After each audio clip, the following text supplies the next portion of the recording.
November 20th, 2006. Two women out for a walk near Atlantic City stumble on a body in a ditch, then another, then two more.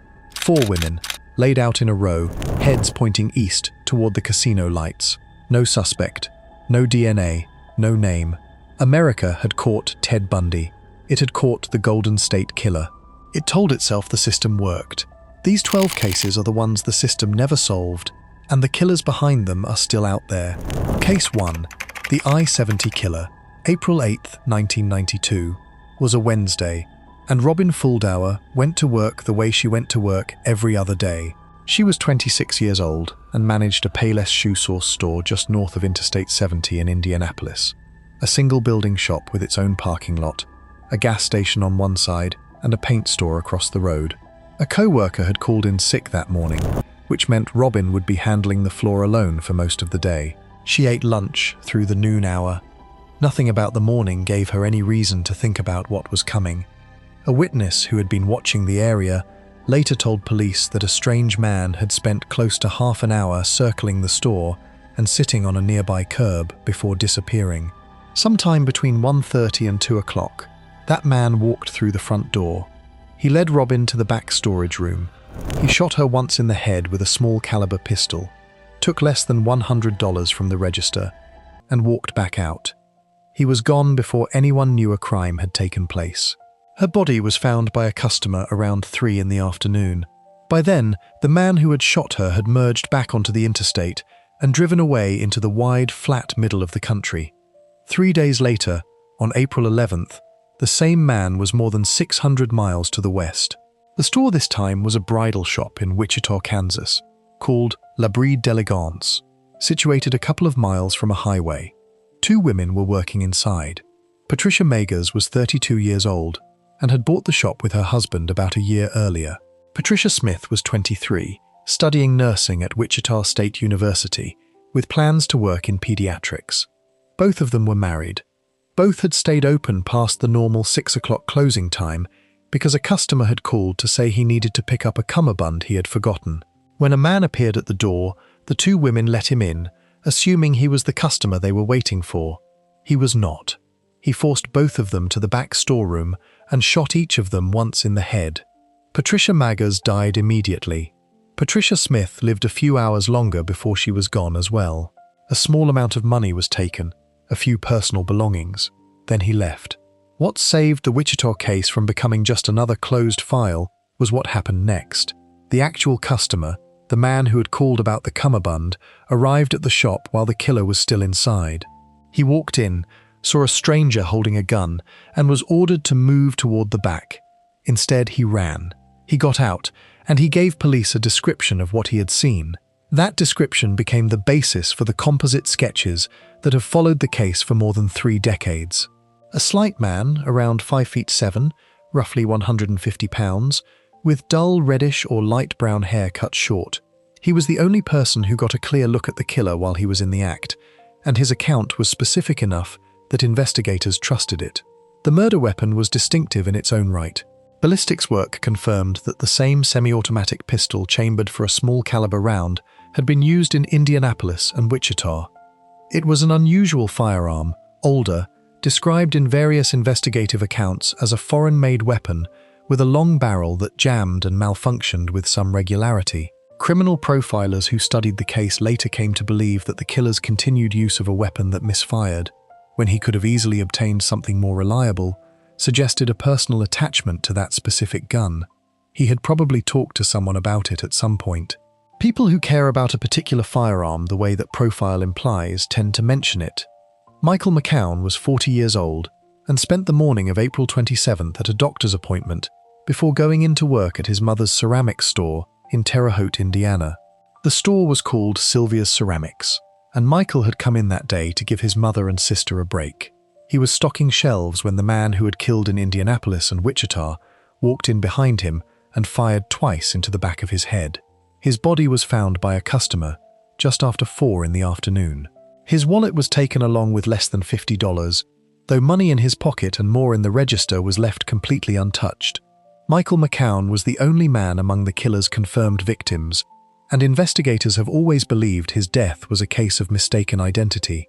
The store carried a woman's name. Michael wore his long brown hair in a ponytail and had an earring. He was kneeling with his back to the door when he was shot. The killer may never have known he had made a mistake. 6 days after Terre Haute, on May 3rd, the killer was about 200 miles west in St. Charles, Missouri. Nancy Kitzmiller was 24 years old and was not supposed to be working that day. She had agreed to come in so a co-worker could have the day off. She had recently graduated from Oklahoma State University with a degree in geography and was weeks away from clearing a background check for a job with the Defense Mapping Agency in the St. Louis area, the career she had spent her college years working toward. She opened Boot Village at noon. Around 2:30, customers walking in found her in the back room, shot in the back of the head.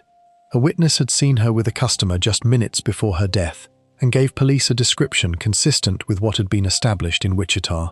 Less than $100 was missing. The last confirmed killing came 4 days later, on May 7th, in Raytown, Missouri, near Kansas City. Sarah Blessing, 37 years old, ran a small gift shop called the Store of Many Colors. The owner of the video store next door saw a man enter her shop, heard a single quiet sound, and then saw the man leave. Concerned, he walked over and found Sarah's body. A clerk at a nearby grocery store also noticed the man afterward, watching him climb a hill toward the interstate. And then it was over. 6 people in 5 different stores across 3 states, all of them shot in the same way. Nearly all of them young women working alone in small specialty shops just off the highway system, robbed of only token amounts, killed with the same unusual pistol. The whole spree lasted exactly 29 days, from April 8th to May 7th. And then the man with the reddish hair drove away and was not seen again in any confirmed way. The case did not go entirely quiet in the years that followed. In the fall of 1993, a series of shootings along Texas highways bore a troubling resemblance to what had happened in the Midwest. Mary Ann Glasscock, 51 years old, was shot in the head at the Emporium Antique Store in Fort Worth on September 25. A month later, 22-year-old Amy Vess was shot to death inside a dance apparel store in Arlington. In January of 1994, a woman named Vicki Webb was shot in the back of the head at a gift shop in Houston and survived by lying still. She later told investigators that the sketch of the I-70 killer matched the man who had attacked her. A different caliber of weapon was used in Texas, which has complicated the question of whether these represent the same person continuing his pattern in a different part of the country. But the similarities in method, victim profile, and store type have kept the Texas cases in the orbit of the I-70 investigation for more than 30 years. In November of 2001, a 31-year-old liquor store clerk named Billy Brossman was shot in the back of the head at the 7th and 70 liquor store in Terre Haute, 7 blocks from where Michael McCown had died 9 years earlier. Security camera footage captured the shooter on tape. A witness from one of the original 1992 crime scenes was asked to view the footage and compare it to his memory of the man he had seen, and his response was that it was the same person. Police have said they have a person of interest in the Brossman case, but have never confirmed whether it is definitively connected to the I-70 series. The families of the 6 confirmed victims have spent more than 3 decades in the particular kind of waiting that unsolved cases produce. Nancy Kitzmiller's parents, Don and Carol, spoke to reporters during a renewed push in the investigation years later, while standing in the St. Charles police station beneath motivational posters printed with words like serenity and tranquility. They told reporters those words had nothing to do with how they had lived since May of 1992. They also said, more than once, that they understood they were not the only ones. There were other families scattered across Indiana, Kansas, and Missouri who were waiting for the same phone call that had not come. In November of 2021, investigators from all 5 jurisdictions with confirmed victims met together in St. Charles to review the entire case with fresh eyes and federal involvement. A new detective was assigned to the Kitzmiller investigation. Early in 2022, physical evidence from multiple crime scenes was sent for DNA testing using technology that did not exist in 1992. The items included the pants Michael McCown had been wearing, because investigators believe the killer touched his pockets when he took the wallet, and a wedding veil from the Wichita bridal shop that the killer had apparently used to handle or conceal his weapon. Whether any usable genetic material survived on those items after 3 decades is something investigators have not yet answered publicly. The original tip line number printed on the wanted posters from 1992 still works. The reward for information has stood for years. The composite sketch has been updated with age progression work, attempting to show what the reddish-haired man of the early 1990s might look like today, somewhere in his late 50s or 60s. Profilers who have studied the case consistently describe someone highly organized and emotionally cold, capable of walking into a room containing 2 women instead of the expected one, and a surprise customer besides, and still completing what he came to do without losing control. A man who took almost no money, which suggests robbery was never the point. A man who, if he remains alive, has spent more than 30 years knowing exactly what he did and exactly why no one has found him. Robin Fuldauer, Patricia Maggers, Patricia Smith, Michael McCown, Nancy Kitzmiller, and Sarah Blessing did not know each other. They lived in different cities, worked different jobs, had different people who loved them.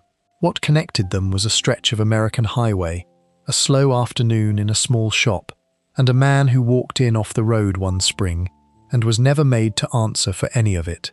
Before we move on, if you're enjoying this analysis, please consider subscribing.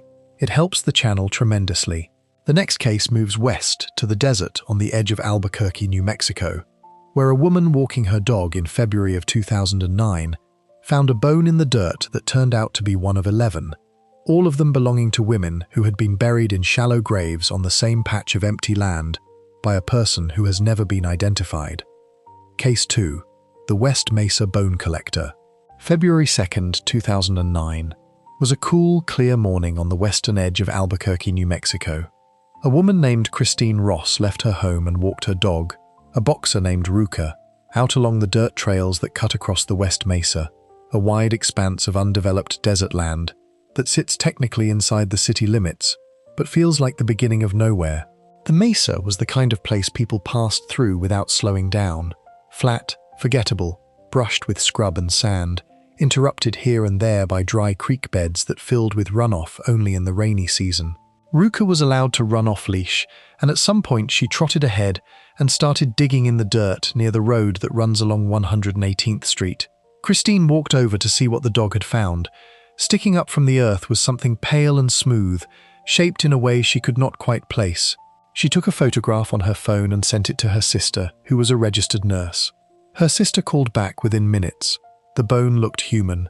Christine called the police. What they found over the weeks that followed turned a morning dog walk into the most significant crime scene Albuquerque had ever produced. Investigators studied aerial photographs of the mesa and noticed a series of disturbances in the soil, patches where the ground had been dug up and refilled at different points over the previous several years. They mapped the locations using that imagery, went out to each one, and began to dig. At every site, they found the remains of a woman. The excavation went on for about 12 weeks. By the time it was finished, investigators had sifted through 40,000 cubic yards of desert dirt and recovered the skeletal remains of 11 women and the bones of an unborn child, all of them buried in individual shallow graves on the same stretch of empty land. Albuquerque had seen a lot of difficult things. It had not seen this. It took close to a year for the medical examiner's office to put names to all 11 sets of remains.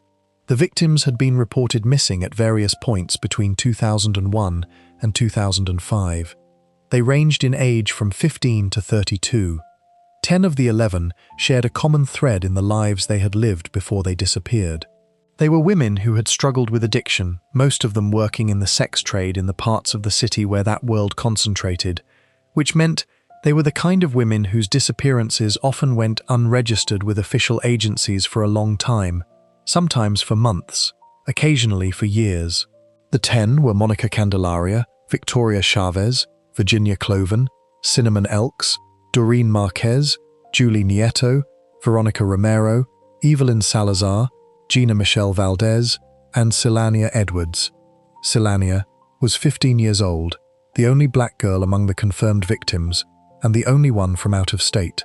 She had originally come from Lawton, Oklahoma, and investigators later received a tip suggesting she may have been trafficked to Albuquerque through connections to an interstate sex work network that moved women between Texas, New Mexico, Colorado, and Nevada.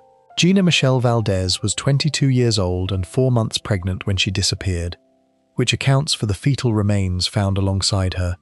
The 11th victim did not share any of those circumstances. Jamie Barella was 15 years old. She had no connection to drugs or to the sex trade. She was simply a teenager who attended family gatherings and walked to the park. In April of 2004, she left a family get-together with her cousin, a 27-year-old woman named Evelyn Salazar, and the two of them walked toward a park near San Mateo and Gibson in the southeast part of the city. Neither of them came home. Both of them were later recovered from the West Mesa, buried near each other. That Jamie was among the 11, with no apparent reason to have crossed the path of whoever had taken the others, has always been one of the hardest details of the case to absorb. Her presence in that ground is one of the strongest pieces of circumstantial evidence that what happened on that mesa was the work of one person operating over a period of years, choosing victims from a pool of women society was slow to notice missing, and that sometimes the pool extended further than the obvious places. The physical condition of the remains made the investigation exceptionally difficult from the beginning. Most of the bodies had been in the desert for somewhere between 4 and 8 years before they were found, which meant they had been reduced largely to bone. For the majority of the 11, the medical examiner could not definitively establish a cause of death.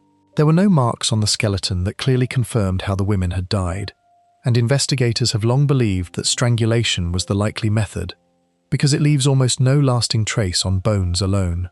What the site could not provide was genetic material pointing to the killer. The desert had done its work thoroughly.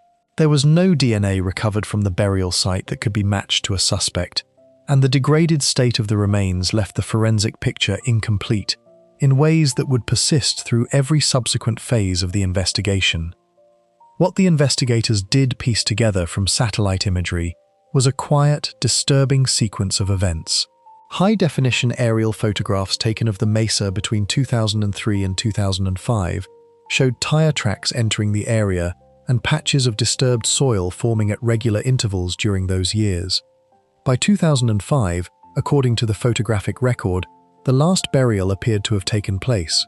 By 2006, residential development had begun to encroach on the area, and the open desert that had served as a burial ground started to fill in with roads and infrastructure. The housing market collapsed in 2008, which halted construction before homes could actually be built on or near the burial site.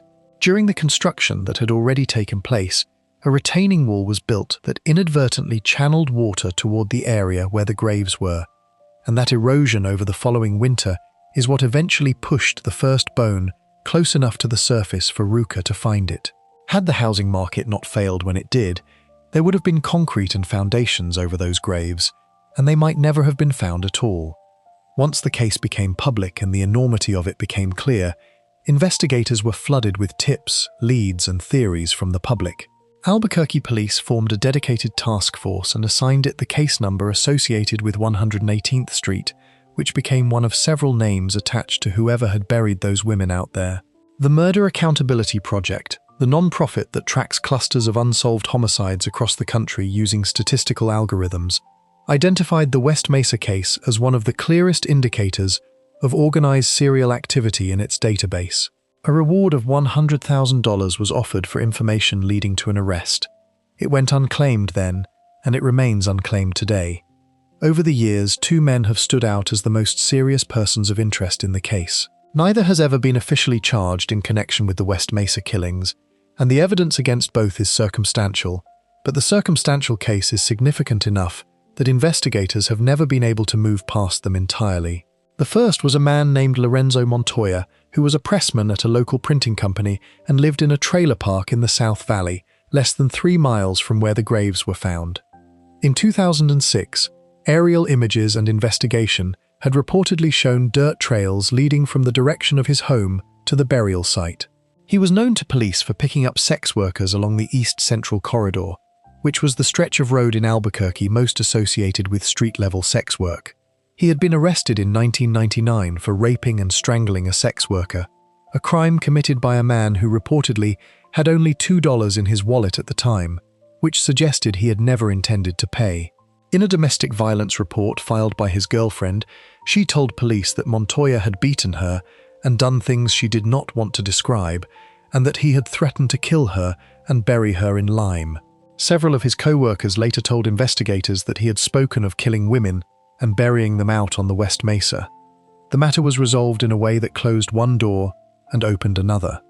In December of 2006, Montoya brought a teenage sex worker back to his trailer and strangled her to death. Her body was found near his vehicle, partly wrapped in a blanket. Her boyfriend arrived, and he shot Montoya dead. The killings attributed to the West Mesa bone collector appear to have stopped around the same time that Lorenzo Montoya was killed.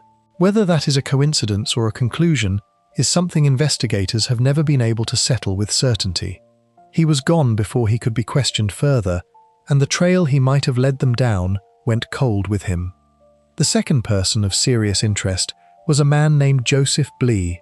He was brought to the attention of investigators just days after the bones were first discovered, when a family member contacted police to report that Blee had regularly dumped garbage out on the west side of the city in the same general area as the burial site, and that women's clothing and jewelry had been found in his home that did not belong to his wife or his daughter. Blee had a long and documented history of violence against women stretching back to the 1980s, when he had broken into the homes of girls between the ages of 13 and 15 who lived near a middle school in Albuquerque and sexually assaulted them, earning him a nickname in the investigation. He had been encountered by police nearly 140 times over the 2 decades before the West Mesa discovery, often in the same areas where the victims had been known to work. In 2003, he had been arrested for exposing himself to a woman, and when police searched his vehicle that day, they found rope and electrical tape inside it. A plant identification tag recovered from the burial site, found buried approximately 8 feet underground near one of the victims, was traced to a local nursery that Blee, who ran a landscaping business at the time, was known to frequent regularly.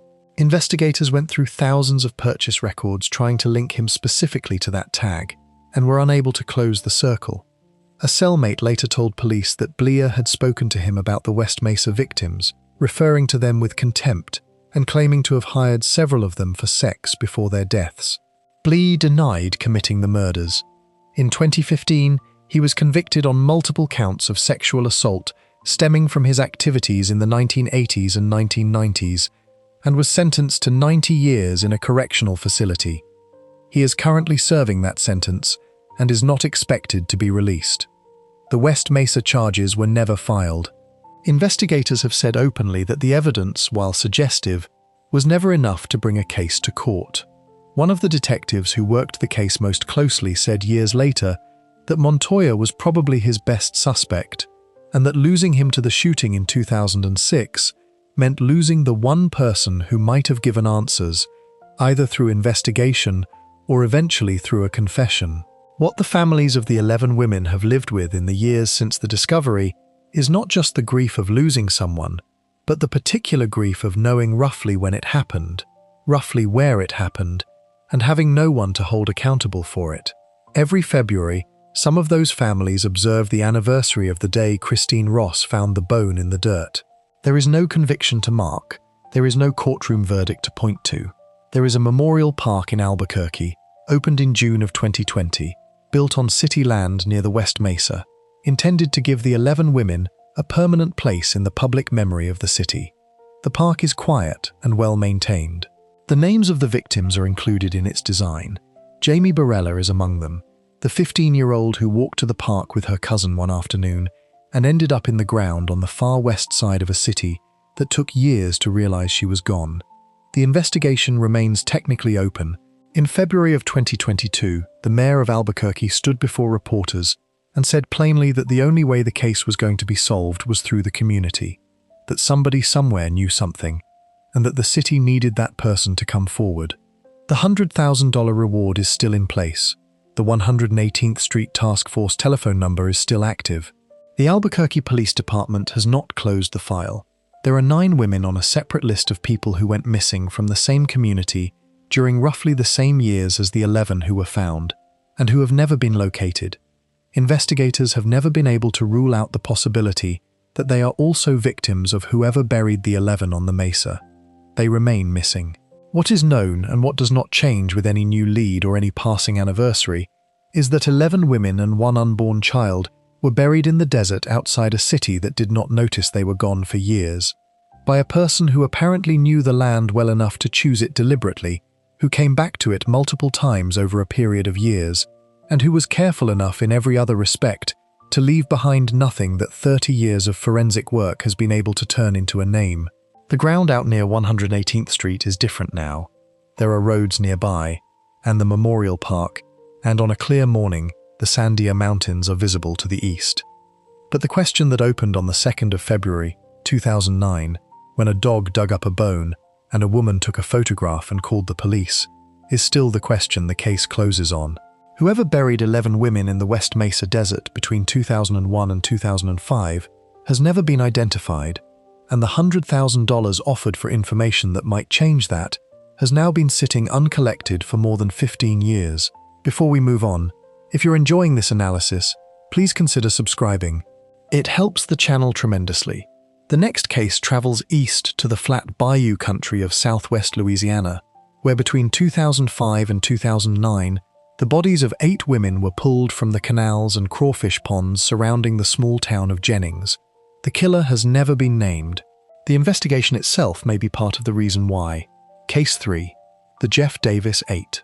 Jennings, Louisiana, sits in the flat southwestern corner of the state, about 90 miles west of Baton Rouge, in a part of the country where the land barely rises above the level of the water and the air smells of rice fields and diesel.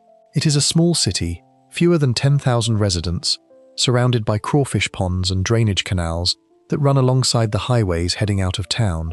The kind of place where people know each other's names and their parents' names and their grandparents' names, where a new face at the gas station gets noticed, where the distance between a rumor and a fact is shorter than anywhere else on Earth. Between May of 2005 and August of 2009, the bodies of 8 women were recovered from the water around Jennings. Most of them were pulled from canals on the outskirts of town. Most of them were in an advanced state of decomposition, which meant that the cause of death was difficult or impossible to determine. Most of them had known each other. Several of them had known the same men, and the case that grew up around their deaths became not just a story about an unidentified killer, but about a small town's most corrosive secrets, and about what happens when the people responsible for finding the truth may have reasons of their own to let it stay buried. The first body was found on May 20th, 2005. A fisherman out on a canal on the outskirts of Jennings spotted something floating in the water.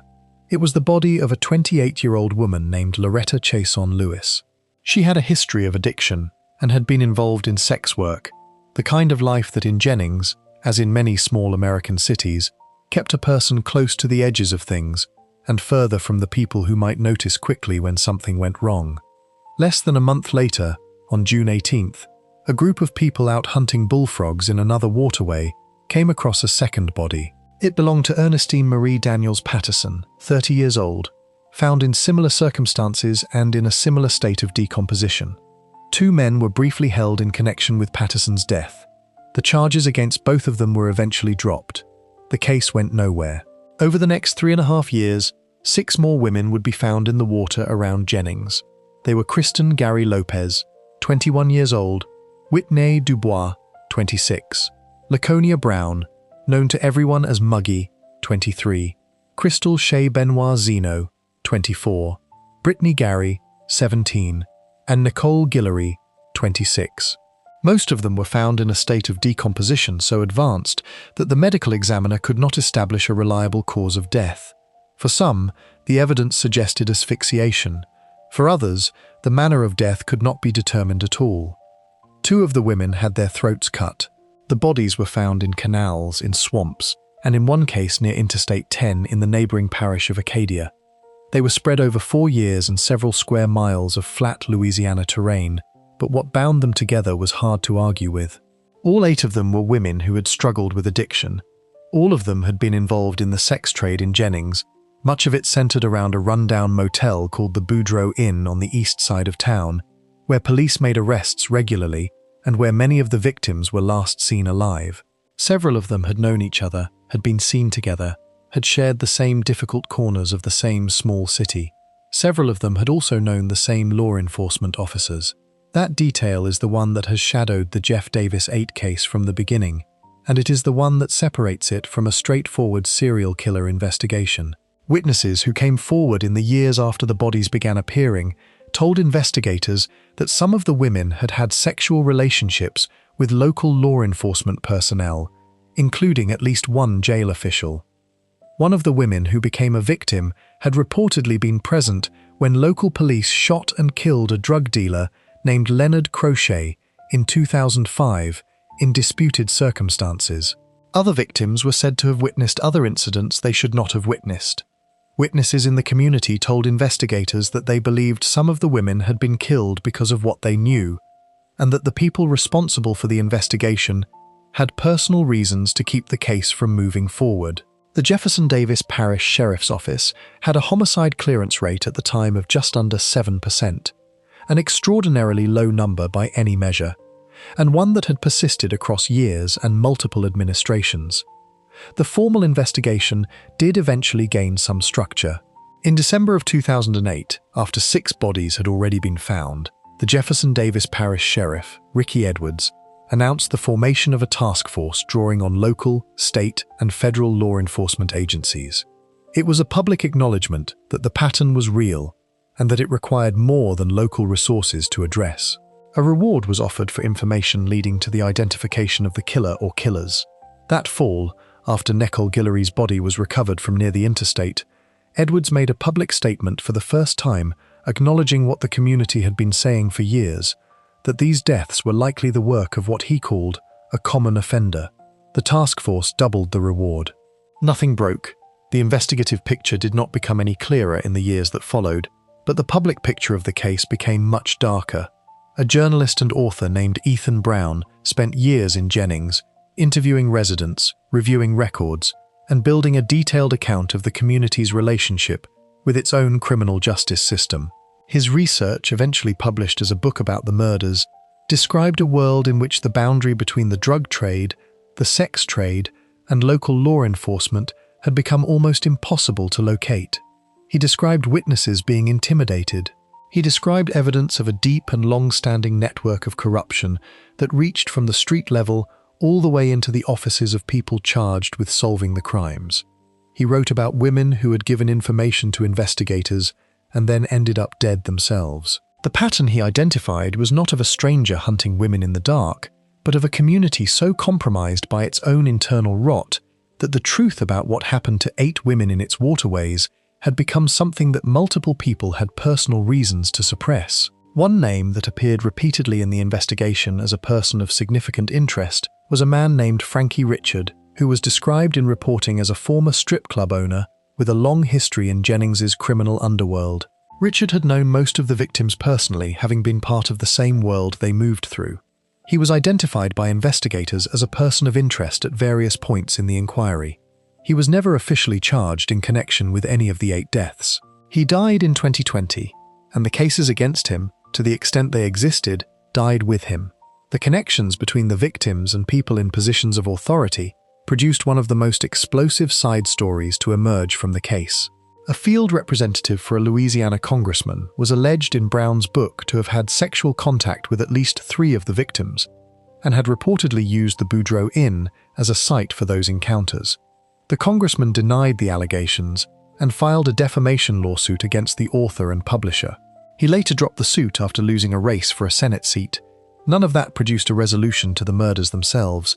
It produced controversy, legal action, and public attention, but the files on 8 dead women in Jefferson Davis Parish remain open, and the person or persons who killed them have never been identified. What struck investigators who came into the case from outside was how the pattern of the deaths suggested something organized rather than random. The women knew each other. They moved through the same small network of motels, street corners, and establishments in the same small city. Their deaths were spaced across years, but concentrated in geography. Several investigators who reviewed the evidence came to believe that whoever was responsible had access to information about the women's movements, knew where they worked and when, and was comfortable enough in the world they moved through that he could approach them without raising an alarm. That kind of familiarity, in a town of fewer than 10,000 people where everyone knew everyone, pointed towards someone from inside the community.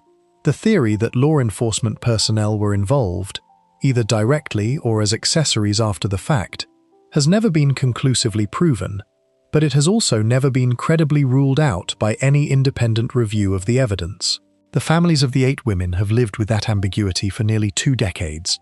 Some of them have continued to speak publicly about the case, to give interviews, to push the relevant agencies for answers. The sisters and mothers and daughters of Loretta and Ernestine and Kristen and Whitney and Muggy and Crystal and Brittany and Nicole have spent years navigating a system that has given them nothing concrete in return. A Showtime documentary series and an investigation discovery special both examined the case in 2019, bringing it national attention it had previously lacked. The attention produced new tips and renewed public interest, but no arrest followed. The task force, diminished in size from its peak, continued to work the case as resources allowed. Brittany Gary was 17 years old when her body was recovered. She was the youngest of the 8. Muggy Brown was 23. A young woman whose nickname was the name most people in Jennings knew her by, a name that carried the warmth and familiarity of someone who had been part of the fabric of the community, long before the circumstances of her death reduced her to a line in a list. Nicole Guillory, the last to be found, was 26 years old. Her body turned up in August of 2009, and after that the deaths stopped. Whether they stopped because the killer was satisfied, or incarcerated on other charges, or dead, or simply careful, is not known. The pattern that had produced 8 bodies in 4 years produced nothing after Nicole. That fact has been interpreted many ways, and none of the interpretations have led anywhere. The Jefferson Davis Parish case remains officially open. The reward for information has been restated periodically. The phone lines that were set up to receive tips are still operational. No one has been charged, no one has confessed. The 8 women found in the water around Jennings between 2005 and 2009 have not received a resolution, and the community that produced both their lives and their deaths has not been made to fully account for what it knew and when it knew it. The case sits in the public record as one of the most tangled, unsolved serial killer investigations in recent American history. Not because the evidence is thin, but because the evidence points toward a place that the institutions responsible for the investigation have shown no consistent willingness to look. Before we move on, if you're enjoying this analysis, please consider subscribing. It helps the channel tremendously. The next case moves north and east to the city of Philadelphia, Pennsylvania, where between 1985 and 1990, a man the press called the Frankford Slasher killed at least 8 women along a 3-block stretch of a single avenue in a neighborhood where nobody powerful enough to force an answer ever came looking for one. Case 4. The Frankford Slasher. Frankford Avenue runs through the northeast corner of Philadelphia, the way a lot of old city streets run, straight and worn and lined with the kind of businesses that have been there long enough to forget they could be somewhere else. Bars with neon signs in the windows, corner stores, a fish market, a fruit stand. The neighborhood of Frankford itself had been a working-class place for most of its history, the kind of Philadelphia community where the houses sat close together and people knew their neighbors by the sound of their footsteps on the stairs. By the mid-1980s, it had grown harder, the way many urban neighborhoods grew harder in that decade, and the 3 blocks of Frankford Avenue that became the center of the killings were blocks where, late at night, the kind of life that does not show up in city brochures moved quietly between the bars and the dark stretches of pavement between them. Women who struggled with addiction, women who worked the street, women who had been moving along the margins long enough that their disappearance from one spot was unlikely to be noticed immediately at another. Between August of 1985 and April of 1990, at least 8 of those women were sexually assaulted and stabbed to death. The man responsible has never been identified, and with one exception, no one has ever been tried for any of the killings. The first body was found on August 26, 1985, in the Scepter train yard on Penn Street, between Bridge Street and the elevated rail line that cuts through that part of the city. Transit workers discovered the victim in the morning. She was a 52-year-old woman named Helen Patent, who lived in a nearby county. She had been stabbed 47 times. Her body had been posed in a sexually explicit manner, and her clothing had been pulled away. The sheer number of stab wounds made the attack look frenzied, the kind of violence associated with deep personal rage, rather than the controlled efficiency of a professional criminal. But what would emerge over the next 5 years was that the man who did this was, in his own way, methodical. He operated within a small, defined geography. He returned to it again and again. He targeted the same type of woman in the same type of setting. He left almost nothing behind. The second killing came just over 4 months later, on January 3rd, 1986. A 68-year-old woman named Anna Carroll was found dead on the floor of her own bedroom, stabbed 6 times and mutilated in a way that shared the signature of the first attack. After Anna Carroll came a woman named Susan Olzef, 74 years old, killed on Christmas night of 1986 in her apartment on Frankfurt Avenue. 3 killings over about 16 months, all of them in the same tight geography, all of them involving women who frequented the bars along those 3 specific blocks. Philadelphia police had enough to recognize a pattern. What they did not have, and what they would not have for the rest of the killing spree, was a reliable path to the person at the center of it. The 4th victim produced the detail that locked the case into public consciousness.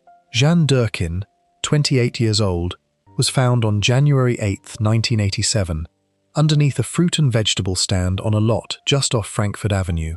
She had been stabbed 74 times, not 47, as in the first case, not 6 or a handful. 74 separate puncture wounds on the body of a young woman who had been living in the doorway of an abandoned bakery, 2 buildings from one of the local bars. The discovery of Durkin's body forced the police to acknowledge what local reporters were already writing. Frankfurt had a serial killer. The detectives formed a task force. They created a composite sketch based on witness descriptions of a man seen with several of the victims in the hours before their deaths. The sketch showed a middle-aged white man, stocky, with glasses in at least one version of the description. He had been seen in the bars. He had been seen leaving with the women. He was known to present himself, in some accounts, as a kind of counselor or minister, a man offering guidance to women in difficult circumstances, which was how he was able to gain the trust necessary to get them to leave with him. He had reportedly rented a small office in a nearby church at one point, which gave him a surface of legitimacy that the bars themselves could not have provided. After Jeanne Durkin, the killings stopped for more than a year. This pause has been discussed at length over the years because it is one of the behavioral oddities of the case. Some investigators have interpreted it as a sign that the killer was aware of the attention the task force had brought and had deliberately drawn back. Others have speculated about imprisonment for an unrelated offense, or travel, or some disruption in his routine. The pause ended in November of 1988, when a 66-year-old woman named Margaret Vaughan was found stabbed 29 times in the entryway of an apartment building near Frankfurt Avenue. A bartender who had worked the night before told investigators she had seen Vaughan leave with a middle-aged white man, which matched the description that had been circulating for more than a year. 2 more killings followed in 1989. Teresa Sciortino, 30 years old, was found stabbed 25 times in her own apartment on January 19, 1989. She had been seen the previous evening in a local bar, leaving with a man whose description was consistent with the earlier accounts. Then in April of 1989, a woman named Catherine Jones was found, though investigators have debated for years whether her death belongs to the same series or represents a separate crime. The evidence places her in the same neighborhood and the same general pattern, but the connection has never been formally confirmed. The killing that would define the legal history of the case came on April 29, 1990. A patrol officer making rounds in the early morning hours found the body of a 46-year-old woman named Carol Dowd in the alley behind the fish market at 4511 Frankfurt Avenue. She had been stabbed 36 times. Her abdomen had been cut open in a way that echoed the earlier cases. She had defensive wounds on her hands, indicating she had fought back. Her clothing was found near her body, and her purse was open nearby, with its contents spilled. A witness who had been outside that night told police she had seen Dowd walking with an older white man just hours before. Within days, suspicion fell on a man who worked at the fish market. His name was Leonard Christopher, and he was a black man in his 30s who had been seen at the scene and who had made several suspicious statements to his employer in the days after the murder, including one in which he said, unprompted, that he might have killed her before immediately taking it back. The investigation of Christopher was deeply flawed from the beginning. He did not match the physical description of the man witnesses had been reporting for 5 years. He was black, not the middle-aged white man that multiple people had seen leaving with multiple victims. There was no weapon linking him to the crime. There was no blood evidence connecting him to Dowd's death, no motive, and no forensic link to the other 7 killings. 2 witnesses said they had seen him walking with Dowd into the alley, but another witness said he had seen Christopher with a middle-aged white man, matching the police sketch at a different point that same night. None of the other homicides were included in the charges against Christopher. The case rested almost entirely on the testimony of the 2 witnesses, and on the suspicious statements Christopher had made, which he maintained were misunderstood. He was tried and convicted of first-degree murder in the death of Carol Dowd. He was sentenced to life in prison.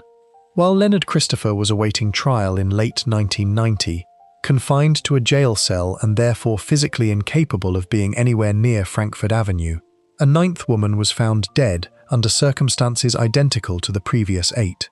Michelle Martin, 30 years old, was found in her apartment, nude except for a blouse pushed up over her breasts, stabbed 23 times. She had been seen the previous evening in a bar on Frankfurt Avenue, leaving with a middle-aged white man. That 9th killing, committed while the man convicted of the 8th was already locked away, did not result in any reconsideration of Christopher's conviction at the time. The jury had not heard about it. The prosecutors did not bring it to the court's attention in the immediate aftermath. Christopher went to prison and stayed there. The case was revisited by the Innocence Project of Pennsylvania in subsequent years. Attorneys who examined the record pointed to the absence of any physical evidence linking Christopher to Dowd's murder.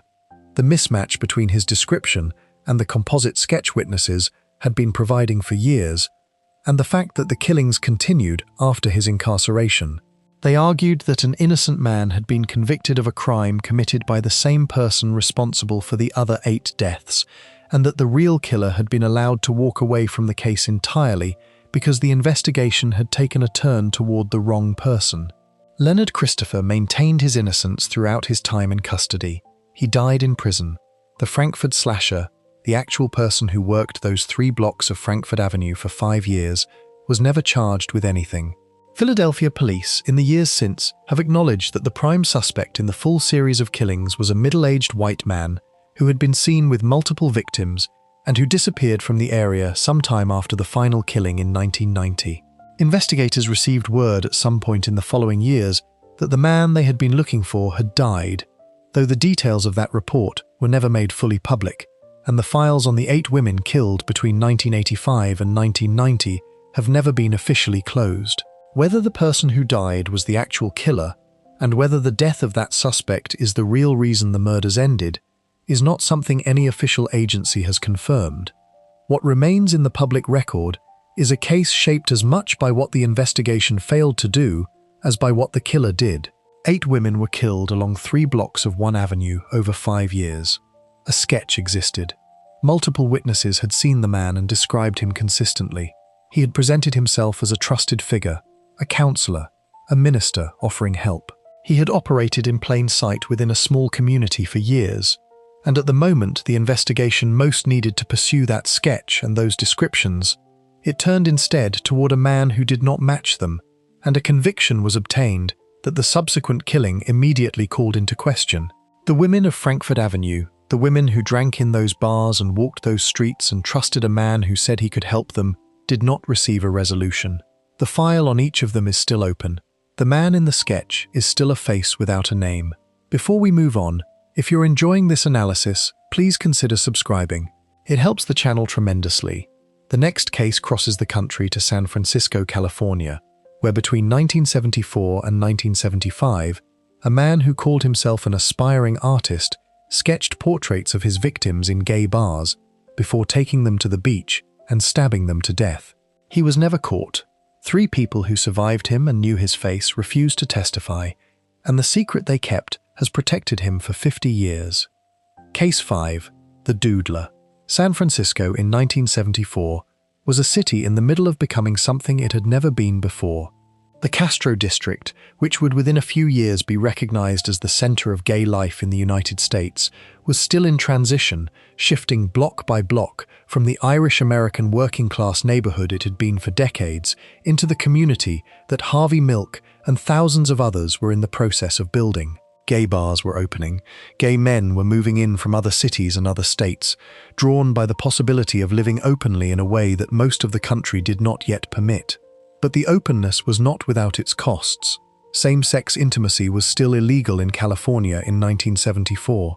Police harassment of gay men was routine and well documented. When a gay man was attacked or killed, the calculus of whether to report it, whether to cooperate with investigators, whether to allow oneself to be identified in a police report as a victim of a crime that had occurred in a gay bar or on a beach known for gay encounters, was not simple. It required weighing the threat of violence against the threat of exposure, and for many men in that city in that year, the threat of exposure still felt like the greater danger. The killer who arrived in January of 1974 understood that calculus, whether consciously or not, and he used it as effectively as any weapon. The first confirmed victim was a 49-year-old man named Gerald Kavanagh. His body was found on Ocean Beach on January 27, 1974, stabbed multiple times. Investigators would later determine that he had died from a determined and violent attack. The wounds concentrated in ways that suggested a sustained assault rather than a single strike. He was found fully clothed, lying face up. He had self-defense wounds on his hands, which meant he had seen what was coming and had tried to stop it. He was identified as a victim of what would eventually become known as the Doodler case, though at the time he was simply a man whose death did not generate the kind of attention it would have generated had he been found on a different street in a different neighborhood. The investigation of Gerald Kavanagh's murder began quietly and moved slowly. Over the following 18 months, at least 5 more men were killed in similar circumstances. Joseph Stevens, 27 years old, was found at Spreckles Lake in the park on June 25, 1974. He worked as a female impersonator and comedian, and had been seen at a club the previous day. Klaus Christmann, 31, a German-American immigrant, was found on July 7, 1974. Warren Andrews, a 52-year-old lawyer, was found badly beaten at Land's End in April of 1975 and died of his injuries 7 weeks later. Frederick Capon, 32, a Navy veteran who had served in Vietnam and earned medals there and had gone on to work as a nurse, was found on Ocean Beach on May 12, 1975, stabbed through his aorta. Harold Gullberg, 66, a Swedish-American immigrant, was found in a decomposed state in Lincoln Park on June 4, 1975, 2 weeks after his death. Some investigators have counted additional victims, with estimates ranging as high as 14 or 16 depending on which cases are included in the series, though 6 is the number most consistently cited in official San Francisco Police Department statements. What the survivors told police, and what the investigation eventually reconstructed, was a portrait of how the killer worked. He moved through the gay bars and late-night restaurants of San Francisco, the places where men gathered after the clubs closed for something to eat and somewhere to talk. He was described by multiple witnesses as a young black man, somewhere between 19 and 25 years old, slender, roughly 6 feet tall, with an easy manner and an unusual talent. He carried paper and pencils, and he would sit across from men he had just met and sketch their portrait. He was good at it. The drawings were quick and accurate, and they worked the way a magic trick works, drawing the attention of the person being drawn, creating a sense of connection and flattery, giving the man across the table a reason to keep talking and a reason to trust the person holding the pencil. Witnesses described him as claiming to be a student, aspiring to be a cartoonist, working on his craft. He would sketch animals and figures on napkins, show them off with the confidence of someone who had done this many times. He was charming enough that it worked. The men he had drawn would eventually leave with him, and the ones who left with him to the beach did not come back. The nickname came from a journalist. A reporter covering the case used the word doodler to describe the killer's habit of sketching his victims, and the name stuck in the press and eventually in the public record. though the San Francisco Police Department has also referred to him at various points as the Black Doodler, a designation that reflects the description provided by survivors and witnesses and that has been used alongside the sketch in the department's public appeals for information. The investigation developed a specific lead earlier than many people realize. 3 men survived encounters with the killer. One was a diplomat, described in press accounts over the years as a member of the Swedish diplomatic corps, who was attacked and stabbed but lived. One was described as a prominent entertainer who was well known enough that his association with the case, had it become public, would have effectively ended his career and outed him to an audience that did not know he was gay. The third survivor's specific background was less detailed in available public accounts, but he too was a man with professional reasons not to want his name in a police report about a violent encounter in the context of gay nightlife. All 3 of them gave descriptions that were consistent with each other and with the composite sketch police produced. All 3 of them declined to testify. All 3 told investigators, in various ways, that the personal cost of going on record as a victim in this case was more than they were willing to pay. The diplomat, as recently as 2021, remained unwilling to be identified publicly in connection with the case. That refusal closed the most direct path the investigation had. By the mid-1970s, police had a strong suspect. The descriptions from the 3 survivors and from other witnesses had allowed investigators to narrow the field significantly. There was a name in the file. The San Francisco Police Department, in various statements over the decades, has confirmed that they believed they knew who was responsible, that the suspect was someone who had lived in the Bay Area, and that the case against him could not be brought to court without witnesses willing to testify. The man they suspected has never been publicly identified by law enforcement.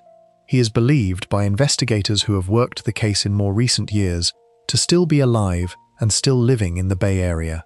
A statement from a doctor who had received what amounted to a confession from the leading suspect surfaced in the re-investigation of the case and became one of the significant new threads that investigators have tried to follow in their most recent efforts. Harvey Milk, who was alive and politically active in San Francisco during the period of the killings, spoke publicly about the reluctance of the gay community to cooperate with police in this case.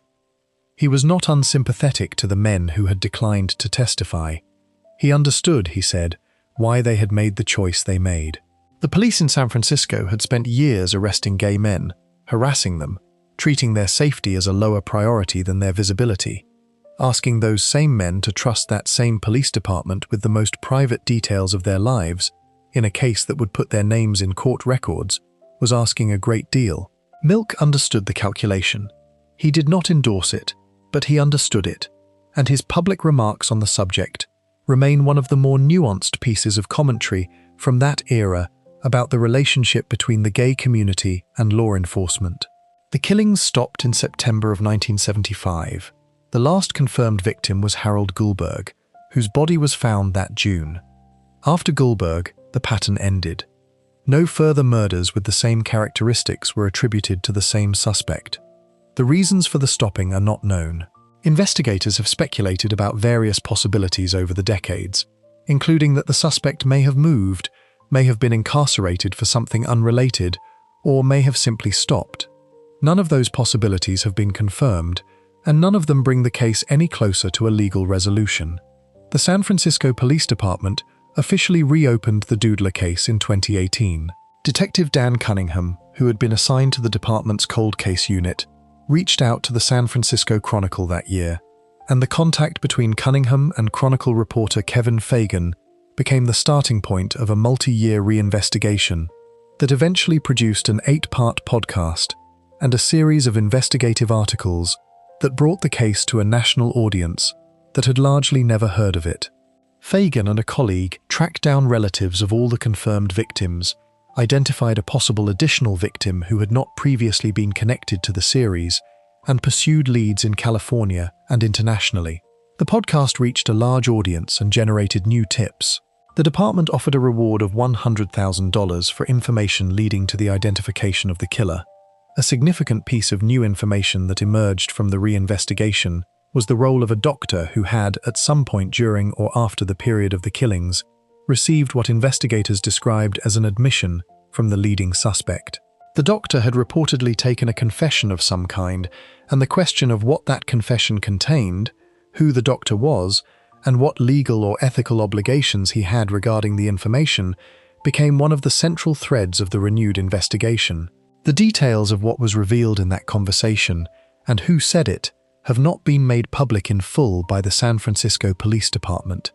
As of the most recent available information, the case remains open and the suspect remains unidentified in any public document. The department has said that it believes the man responsible is alive and that forensic genealogy, the technique that identified the Golden State Killer and has since been applied to dozens of cold cases across the country, is being considered as a potential tool in this investigation. Whether that approach yields a result will depend on whether usable DNA was collected from any of the crime scenes 50 years ago, and whether any of it has survived in a condition that allows for analysis.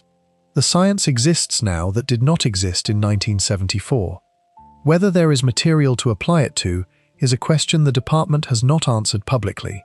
What the Doodler case represents, beyond its specific facts, is a portrait of how violence against a marginalized community can be structured to sustain itself. The killer chose victims who had reason to distrust the systems meant to protect them. He operated in spaces that those systems had historically treated as invisible or criminal. He left behind survivors who could have ended the case in 1975 and who made a choice, entirely understandable given the world they were living in, that allowed him to walk away. The men he killed were veterans and nurses and comedians and lawyers and immigrants who had come to San Francisco because it was supposed to be safer than where they had been. The beach at Land's End and Ocean Beach and the park at Spreckles Lake became the places where they ended. The man who took them there is still, as far as anyone can confirm, alive. Before we move on, if you're enjoying this analysis, please consider subscribing. It helps the channel tremendously. The next case moves east again, to the flat farm country along the Connecticut River on the border of New Hampshire and Vermont, where between 1978 and 1988, a killer with a knife worked a 50-mile stretch of rural highway and left behind 7 dead women, 1 survivor, and a composite sketch of a man with a round face and dark hair who was never found. Case 6.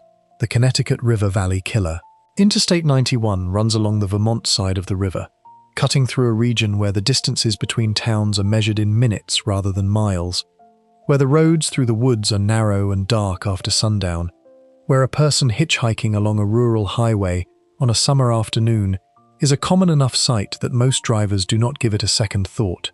Between October of 1978 and August of 1988, a killer worked a 50-mile corridor of that valley, targeting women he encountered on those roads and trails, taking them to remote wooded areas and stabbing them to death. He left behind 7 victims and 1 survivor.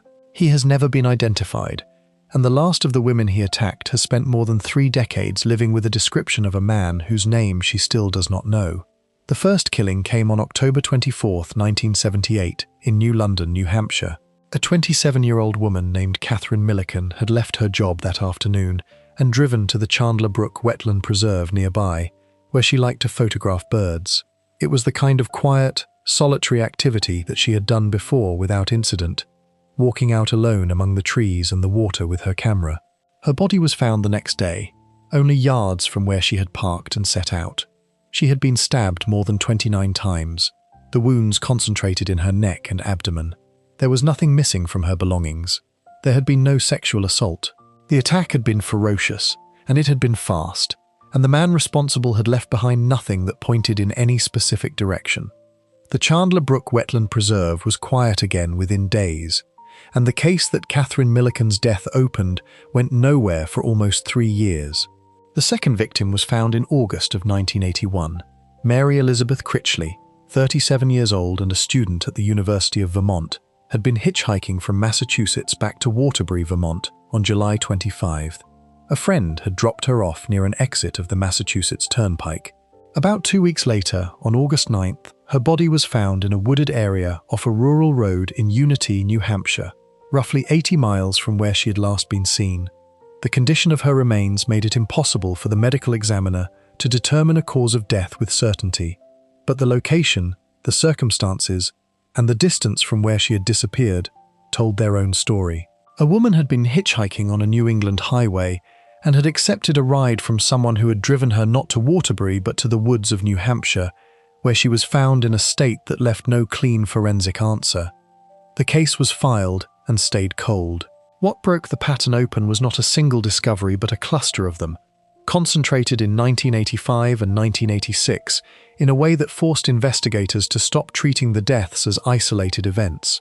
In 1985, the skeletal remains of a young woman were found in a wooded area in Kellyville, New Hampshire. In 1986, the remains of a second woman were found within 1,000 feet of the first site, in the same stretch of trees.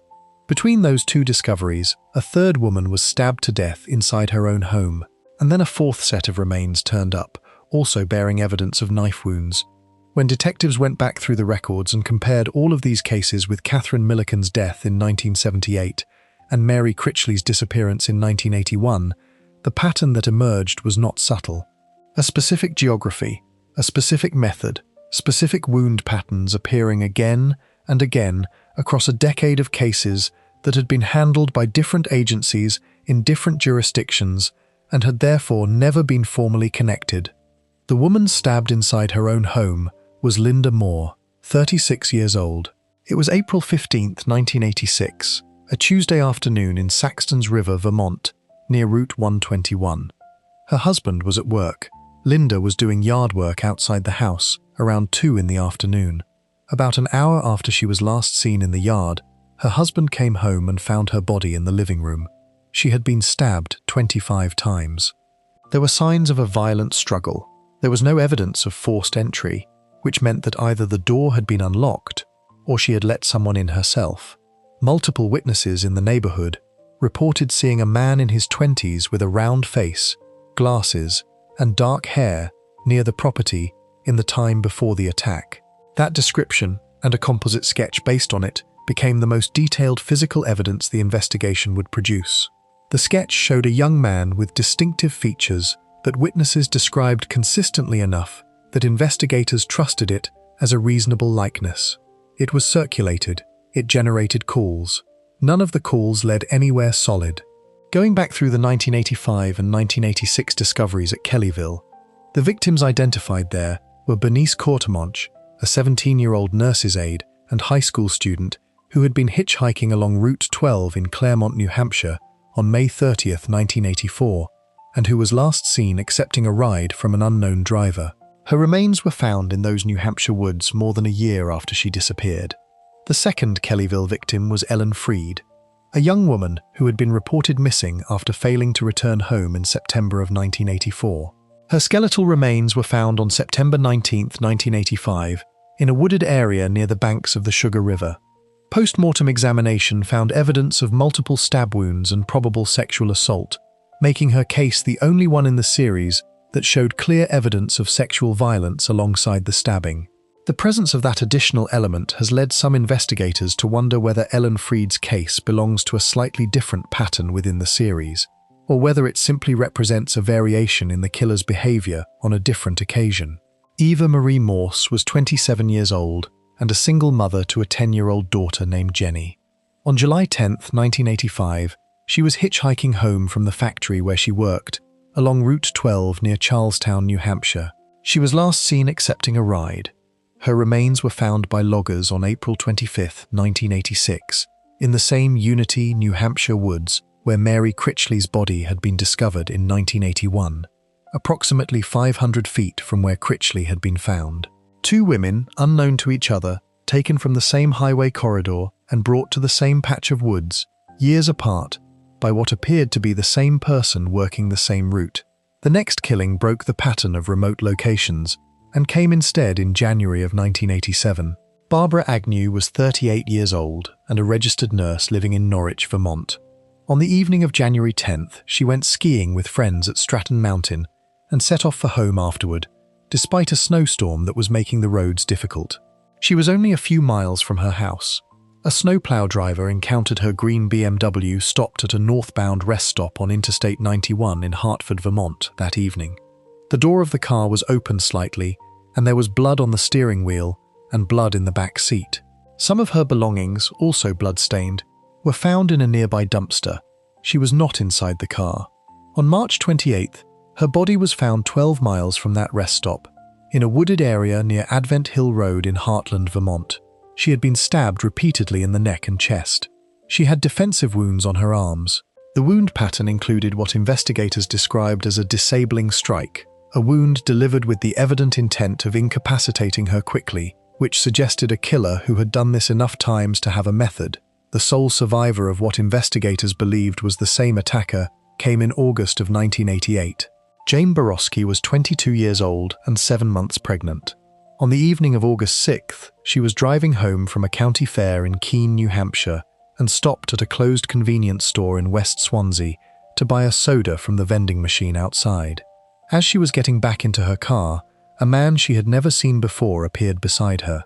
He pulled her out of the vehicle and attacked her, stabbing her 27 times before leaving her in the parking lot of the closed store and driving away in a Jeep Wagoneer.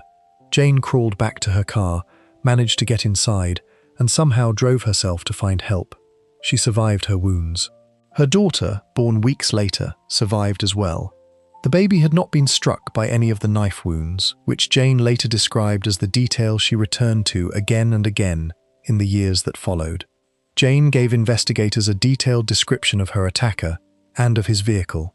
The description of the man was consistent with the witness accounts from the Linda Moore case 2 years earlier.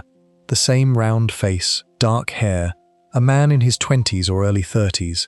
A composite sketch was produced based on Jane's account. Fingerprints were collected from her car. Swabs were taken from beneath her fingernails in the hope that she had scratched him. The investigation had, for the first time in the entire series, a living witness who had seen the killer's face and could describe it with clarity. And still, across more than 35 years of renewed efforts, no arrest has followed. The New Hampshire State Police brought in a criminal psychologist named John Philpin to develop a profile of the killer during the height of the investigation. Philpin, who became one of the more recognized figures in the case over the years, spent significant time immersed in the evidence and produced a detailed analysis of the kind of person he believed was responsible. The profile described a man who was organized and purposeful, who knew the valley well, who selected victims he encountered opportunistically on the roads, but then controlled the situation with a practiced efficiency that suggested experience. The investigators identified several persons of interest over the years. One name that circulated repeatedly in the case, and that was pursued by family members of at least one victim working independently of law enforcement, was a man with a documented history of violence toward women who had traveled through New England during the relevant years. Vermont State Police confirmed that forensic work had been done in connection with that individual and 2 of the unsolved stabbing deaths, and that the forensic evidence did not link him to those cases. The trail went cold. Jane Borowski has spoken publicly about the case many times since 1988. She has spoken about the fear that did not leave her after the arrest that never came, about the way she instinctively checks her surroundings in parking lots, about the decades of waiting for a phone call that has not arrived. In the spring of 2025, when a cluster of unrelated human remains were discovered across Connecticut, Massachusetts, and Rhode Island within a short period of time, and social media speculation about a new serial killer spread quickly through New England, Jane gave an interview encouraging people to stay alert, to use the buddy system, to be more aware. She did not claim any connection between the new discoveries and the old case. She simply said that she knew what it meant to be alone in a parking lot at night when the wrong person appeared, and that the fear that came with that knowledge had never fully left her. The Connecticut River Valley killer case remains open in both New Hampshire and Vermont. The relevant state police agencies have applied DNA testing to evidence in the case at various points over the years, using technology that did not exist when the first woman was found in 1978. The results of that testing have not produced a public identification. The composite sketches, the one from the Linda Moore witnesses, and the one Jane Borowski produced from her own memory, are still the best images anyone has of the man who worked that corridor for a decade. They show a face that belongs to no name in any public record. The valley looks the same as it always has, the river running south between the 2 states, the interstate carrying traffic through the trees. The rest stops dark and quiet at night, the way they were in January of 1987, when a woman in a green BMW pulled over a few miles from home and was not there when the snowplow driver came past. Before we move on, if you're enjoying this analysis, please consider subscribing. It helps the channel tremendously. The next case travels south to Washington, D.C., where between April 1971 and September 1972, a killer the press, named the Freeway Phantom, abducted and murdered 6 young black girls from the neighborhoods of southeast Washington, left their bodies along the interstate, and vanished into a city that was too fractured, too distracted, and too slow to protect the children he was taking. Case 7. The Freeway Phantom. On the evening of April 25, 1971, a 13-year-old girl named Carol Denise Spinks was sent to the grocery store by her older sister. The store was a 7-Eleven less than a mile from their home in the Congress Heights neighborhood of southeast Washington, D.C., a working-class black neighborhood of row houses and corner stores and streets, where children played outside until the streetlights came on. Carol had $5 in her pocket, enough for the TV dinners her sister had asked her to pick up. She walked to the store and she made the purchase, and she started back toward home. She never arrived. 6 days later, on May 1, 1971, her body was found on a grassy embankment beside the northbound lanes of Interstate 295, the Anacostia Freeway, on the grounds of St. Elizabeth's Hospital in Southeast. She had been sexually assaulted and strangled. She had been kept alive for most of the time she was missing, which meant that wherever the person who took her had gone, Carol had been there too, and the 6 days between her disappearance and her death were 6 days during which she was still alive somewhere in the city, and no one was able to reach her. Beside her body, investigators found a handwritten note. It read, "In full, this is tantamount to my insanity." What followed over the next 17 months was the first known series of serial murders in Washington, D.C.'s recorded history, a sequence of abductions and killings that would claim the lives of 5 more young black girls before it stopped, that would produce one of the most chilling pieces of evidence in the history of American true crime, and that would go entirely unsolved across more than 5 decades, while the families of the 6 victims waited in a city that moved on without them. The second victim was Darlenia Denise Johnson, 16 years old, from Congress Heights. She disappeared on July 8, 1971, while on her way to her summer job at a recreation center in Oxon Hill, Maryland. Her body was found 11 days later. 2 patrol officers had actually driven past the location where she was found during those 11 days and had called in a report that they saw nothing there. Investigators who later reviewed the case noted that the officers had likely not looked carefully enough and that Darlenia had been there while they drove past. She had been strangled. She was 16 years old and on her way to a summer job. Brenda Faye Crockett was 10 years old. She disappeared on July 27, 1971, after her mother sent her to the store in northwest Washington. An hour after she left, the phone rang at the family home. Her mother had gone out to search for her, so it was Brenda's 7-year-old sister Bertha who answered. Brenda was on the line. She told her sister that a white man had picked her up and that she was somewhere in Virginia and that the man had called a cab to bring her home. 30 minutes later, the phone rang again. This time, the family's stepfather answered. Brenda called a second time, repeating that she was in a house with a white male, asking whether her mother had seen her. Then, after a pause, she said simply, "Well, I'll see you," and the line went dead. Her body was found the next morning. She was 10 years old, she had called home twice from wherever she was being held, and neither call had been enough to save her. Nenemoshia Yates was 12 years old, from northeast Washington. On October 1, 1971, she was walking home from a Safeway store when she was abducted. A witness saw her getting into a blue Volkswagen. Her body was found within 3 hours of her disappearance, just off the shoulder of Pennsylvania Avenue in Prince George's County, Maryland. She had been raped and strangled. The speed with which her body was found, relative to the other victims, suggested either a change in the killer's behavior or a difference in circumstances that afternoon that compressed the timeline. She was 12 years old.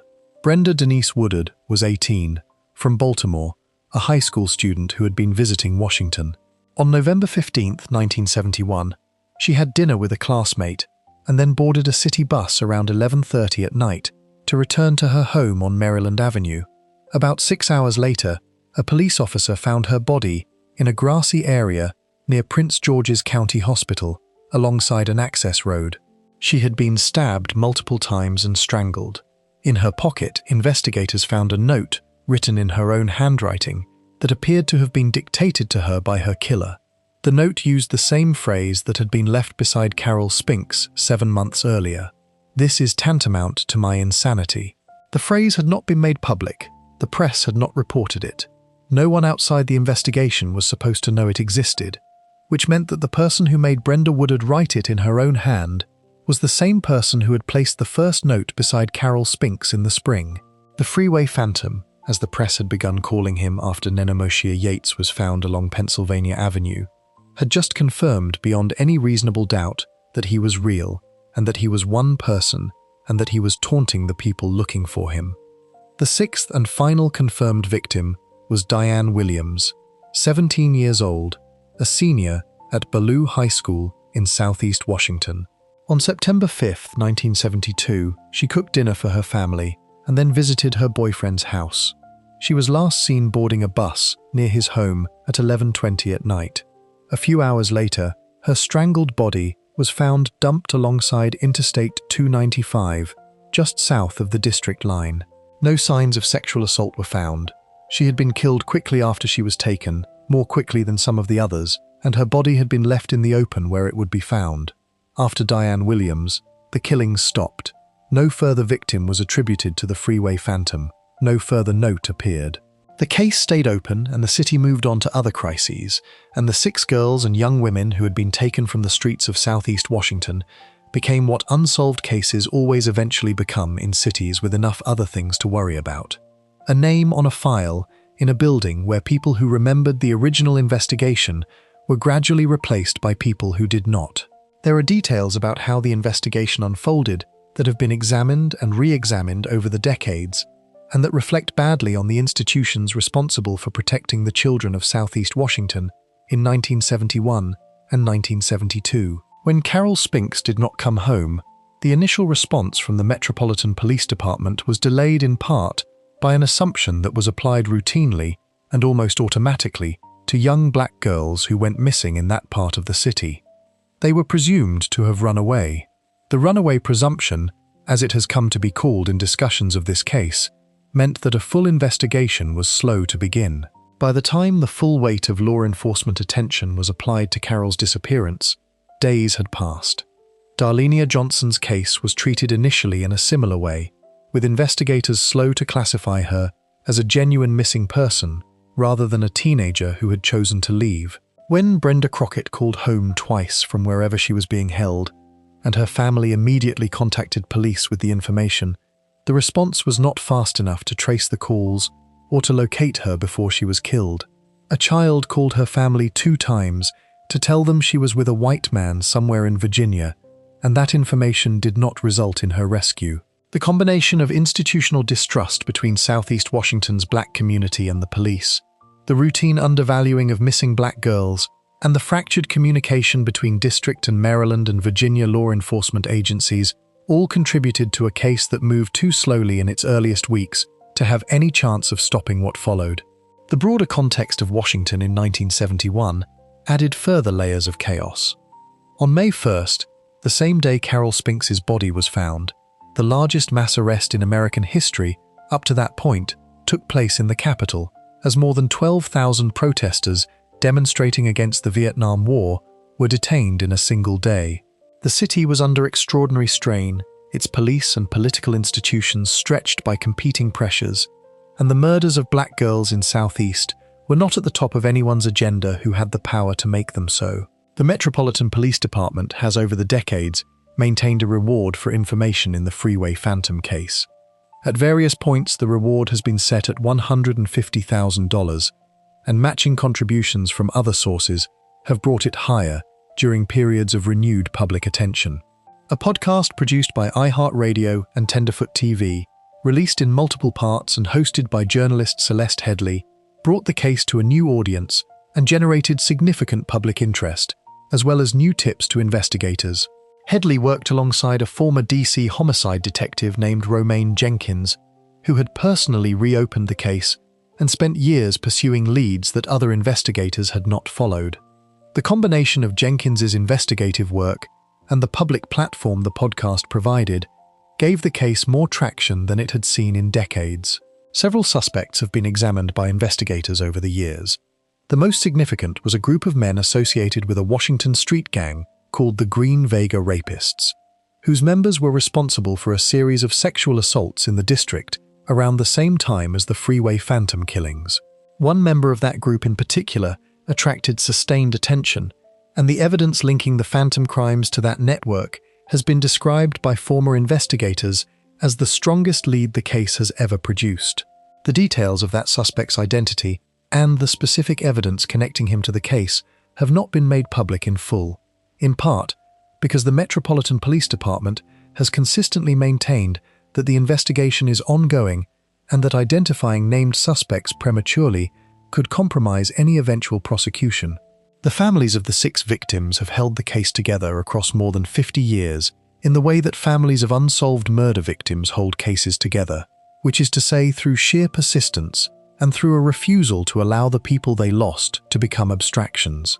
Carol Spinks's sister Evander has said publicly that she still speaks to Carol, that she tells her she hopes she is all right, that the conversation has not stopped simply because Carol has been gone since 1971. The families of the other 5 girls have made similar statements over the years, in different forms, in different interviews, each of them a version of the same thing, which is that the passage of time does not close the wound when there is no answer waiting at the end of it. Carol Spinks was 13, Darlinia Johnson was 16, Brenda Crockett was 10, Nina Moshier Yates was 12, Brenda Woodard was 18, Diane Williams was 17. Between them, they covered an age range of 8 years, all of them girls or young women, all of them black, all of them taken from the streets of Washington and the surrounding areas in a 17-month window between April 1971 and September 1972. The man who took them knew the city well enough to move through it without being caught. He knew how to hold someone for days without being found. He knew how to make a victim write a phrase in her own handwriting and leave it with her body. He knew that the note would be recognized, and he left it anyway. 50 years later, in a city that has changed enormously around the places where those girls once walked, the name he chose for himself is still the only name anyone has for him. Before we move on, if you're enjoying this analysis, please consider subscribing. It helps the channel tremendously. The next case stays on the East Coast but moves to the highways outside New Bedford, Massachusetts, where between 1988 and 1989, 9 women were found along the roadsides of Interstate 95 and Route 140, strangled and discarded in the brush, and where a killer that 3 separate suspects never conclusively explained has remained free for more than 35 years. Case 8. The New Bedford Highway Killer. New Bedford, Massachusetts, sits at the southeastern corner of the state on Buzzards Bay, about 60 miles south of Boston and 20 miles from the Rhode Island line. It was once one of the most prosperous whaling cities in the world, and the architecture of its downtown still carries the memory of that. The old stone counting houses and the cobbled streets near the harbor where the ships used to come in. By the 1980s, the prosperity was long gone, replaced by a fishing economy that had contracted and a textile industry that had largely moved elsewhere, and the city that remained was a working-class place, living with the gap between what it had been and what it had become. The neighborhoods around the South End and along Weld Square had developed into areas of concentrated poverty, addiction, and street-level sex work, the kind of urban geography that produces vulnerable people and keeps them away from the kinds of social networks that notice quickly when someone disappears. Between March of 1988 and April of 1989, 11 women vanished from the streets of New Bedford. 9 of their bodies were recovered along the roadsides of Interstate 195 and Route 140 and Route 88 in the surrounding towns of Dartmouth, Freetown, Westport, and Marion. 2 of them were never found. The person who killed them has never been charged with anything. The bodies began to surface in July of 1988, when the first was found along Route 140, just outside the city. A woman who stopped to use the woods at the side of the road discovered the remains, which were severely decomposed, the kind of decomposition that told investigators the body had been there for a considerable time before being found. The victim was eventually identified as Deborah Medeiros, 29 years old, a New Bedford woman who had been reported missing by her boyfriend on May 27th, after an argument between them. She had been strangled, a bra wrapped around her neck, and her body had been placed on her back in the brush, with her feet pointing toward the highway. She had a history of drug use and had been involved in sex work. Her death was investigated, and then another body appeared, and another, and by the end of the year, detectives at the New Bedford Police Department understood that they had something that went far beyond a single case. The women who vanished from New Bedford in those months shared several things in common. They were white, ranging in age from their mid-20s to their mid-30s. They all had connections to the drug trade and to sex work in the city, most of them working the streets around Weld Square and the South End, which was the part of the city where that world was most concentrated. They knew each other, at least by sight, and in many cases much more closely than that. Some of them had the same clients. Some of them had the same friends. Some of them had been seen in the same bars and at the same corners in the days before they disappeared. The city's network of street-level connections meant that their disappearances did not go entirely unnoticed within that community, even when official channels were slow to respond. By the time multiple bodies had been found along the nearby highways, the women still working the streets of Weld Square were aware that something was happening, though the awareness did not stop the disappearances.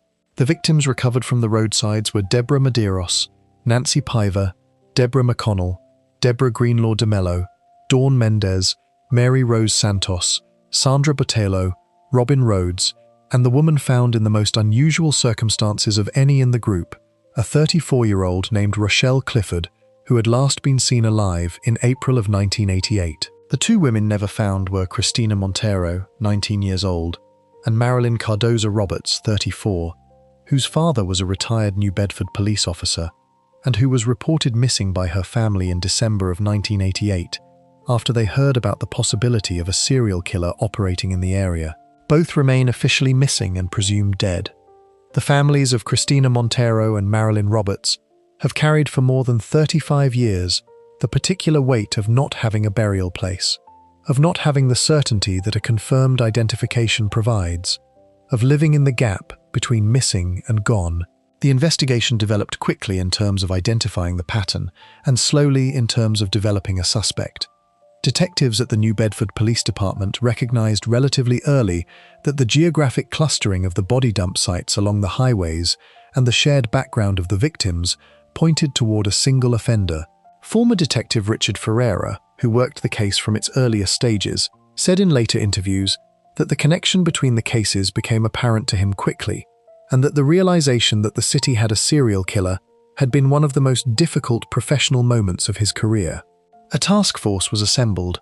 State police became involved alongside the city detectives. The investigation gathered physical evidence from the dump sites and from the surrounding areas, attempting to reconstruct the movements of a killer who had apparently been able to transport bodies to highway locations without being observed. 3 men emerged over the course of the investigation as serious persons of interest, and the story of those 3 men, and what happened to each of them, is as much a part of the case's history as the killings themselves. The first was a 26-year-old construction worker named Anthony DeGrazia, who had a history of violent sexual offenses against women involved in sex work. He had previously been convicted of 17 rapes and sexual assaults, specifically targeting women in the same community from which the New Bedford victims came, and had served just over a year in prison before being released. After his release, he came to the attention of investigators working the highway killings as someone whose history and geography placed him in the right context to be considered seriously. A local sex worker named Margaret Medeiros, who had survived an attack in which a man had attempted to strangle her in the Weld Square area, was shown a photograph of DeGrazia and told investigators that he looked like the man who had tried to choke her, though she stopped short of a definitive identification. DeGrazia was brought before a secret grand jury as part of the investigation. He was announced publicly as the primary suspect in the case. Shortly after that announcement was made, he was found dead at his former girlfriend's home. The death was investigated, and the manner was determined to be consistent with suicide, though this was never established with absolute certainty. DeGrazia died before he could be charged with anything, and the questions surrounding his possible connection to the highway killings died with him. The second person of serious interest was a New Bedford attorney named Kenneth Ponte. Ponte had personal connections to several of the victims, having represented at least one of them in a civil case, and his name appeared repeatedly in the web of relationships that investigators were mapping as they tried to understand who had access to these women and knowledge of their movements. He was arrested and charged in connection with the death of one victim, a woman named Rochelle Clifford. The charge was eventually dropped for lack of sufficient evidence. Ponte was never convicted of anything related to the highway killings. He was later convicted in an unrelated case involving the death of another woman, a different crime entirely, and went to prison on that conviction. His connection to the highway murders was never legally established, and he is not an officially confirmed suspect in any of the 9 confirmed deaths. The third figure who drew sustained attention was not named publicly in the same way as the others, but represented the theory that the killer may have been someone embedded more deeply in the criminal underworld of New Bedford, someone with knowledge of the women's routines and access to their trust that could only come from being part of the same ecosystem they moved through. The Pulitzer Prize-nominated journalist Carlton Smith, who wrote a book about the investigation, argued that investigators had at various points come tantalizingly close to identifying a specific individual, but that internal conflicts within the law enforcement agencies involved, combined with personal and political pressures within the city, had prevented the case from advancing to a point where charges could be brought. That argument has never been officially confirmed or denied, and the specific individual Smith pointed toward was not named publicly. What the physical evidence could establish was limited by the conditions in which the bodies were found. Most of the victims were in an advanced state of decomposition by the time they were recovered, which restricted what the medical examiner could determine about the manner of death. Strangulation was confirmed in several cases, and the presence of bras wrapped around the necks of multiple victims established a consistency and method that linked the cases clearly. The positioning of bodies along roadsides, placed in the brush near highway exits and entrance ramps, suggested a killer who was familiar with the roads and who was comfortable operating near active highways without being observed, which pointed towards someone with regular access to vehicles and an intimate knowledge of which stretches of those roads were sufficiently isolated at the relevant hours. The case has never been closed. The Massachusetts State Police Cold Case Unit has maintained an active file and periodically updated the public on the investigation's status, though those updates have consistently stopped short of announcing a breakthrough. DNA testing has been conducted on evidence in the case, with the most recent confirmation of ongoing forensic work coming from the Bristol County District Attorney's Office, which has said that genetic genealogy and other modern techniques are being applied to the available biological material. The investigative book written by journalist Maureen Boyle, who covered the killings as a reporter for the New Bedford Standard Times and spent years researching the full story, sparked renewed public interest when it appeared, and Boyle has said consistently in subsequent interviews that she has no doubt the case will eventually be solved, that the forensic tools available today are simply more powerful than anything that existed in 1988 and 1989. Nancy Piver was 36 years old, a mother who had been struggling with heroin addiction, and whose sister Judy DeSantos has spoken publicly about the case in interview after interview across the decades, each time saying some version of the same thing, which is that she knew something was wrong when she stopped hearing from Nancy, that the feeling came before the news, and that she still drives past the spot on Interstate 195 where Nancy's body was found, and still looks there each time. Deborah Greenlaw DeMello's brother, Wayne Perry, spent years building a Facebook presence around the case, gathering tips and witness accounts from people who had never spoken to official investigators, trying to assemble a picture of what happened to his sister from the outside in. Mary Rose Santos's husband had put up missing person flyers, and Kenneth Ponte, the attorney who later became a suspect, had actually helped him make them, a detail that has stayed in the public memory of the case as a particularly bleak illustration of how close the killer, or killers, may have been to the people searching for them. The highway between New Bedford and the towns where the bodies were found has been driven millions of times since 1988.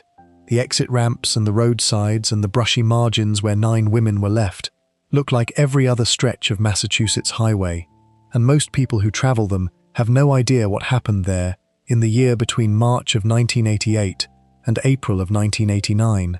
The families know, the former detectives who worked the case and who, in Ferreira's words, have never been able to fully leave it behind. No. The case is the one that follows people home, the one that surfaces in the middle of the night, the one that waits at the edges of retired careers. Whoever drove those roads and chose those exit ramps and carried 9 women into the brush along those highways is the reason the file is still open, and the reason a cold case unit in Massachusetts is still running forensic tests on evidence that is now approaching 4 decades old. The 2 women who were never found are still out there somewhere. Their families are still looking. Before we move on, if you're enjoying this analysis, please consider subscribing. It helps the channel tremendously. The next case leaves New England and travels to the south side of Chicago, where since 2001, more than 50 women have been strangled to death in a cluster so concentrated and so consistent that one of the country's foremost homicide tracking organizations has called it a serial killer red alert, and where the Chicago Police Department has spent years insisting it sees no pattern at all. Case 9. The Chicago Strangler. Somewhere between the downtown towers and the flat residential grids of the South Side, Chicago has always been 2 cities. The version that appears in travel guides and architecture documentaries runs along the lakefront and through the Loop, and the version that does not is the one where the homicide clearance rate has spent years hovering far below the national average, where women have been found strangled in alleyways and garbage cans and abandoned buildings for more than 2 decades, and where an algorithm built by a non-profit organization in Virginia flagged a pattern so stark that its creator called it one of the clearest serial killer red alerts his system had ever produced. The Chicago Police Department looked at the same data and said it saw no pattern at all. The organization that identified the cluster is called the Murder Accountability Project, founded by Thomas Hargrove, a former investigative journalist who spent years developing a statistical tool to detect serial killer activity within national homicide databases. The tool works by identifying concentrations of unsolved killings that share method, geography, and victim profile, the combination of characteristics that most reliably indicates one person hunting in a defined area. In 2017, Hargrove applied that tool to homicide data from Chicago, and the result came back, in his own words, as a red alert. The algorithm had found more than 50 unsolved strangulation and asphyxiation deaths of women in the city, concentrated in 3 specific areas of the south and west sides, stretching across a 17-year window beginning in 2001.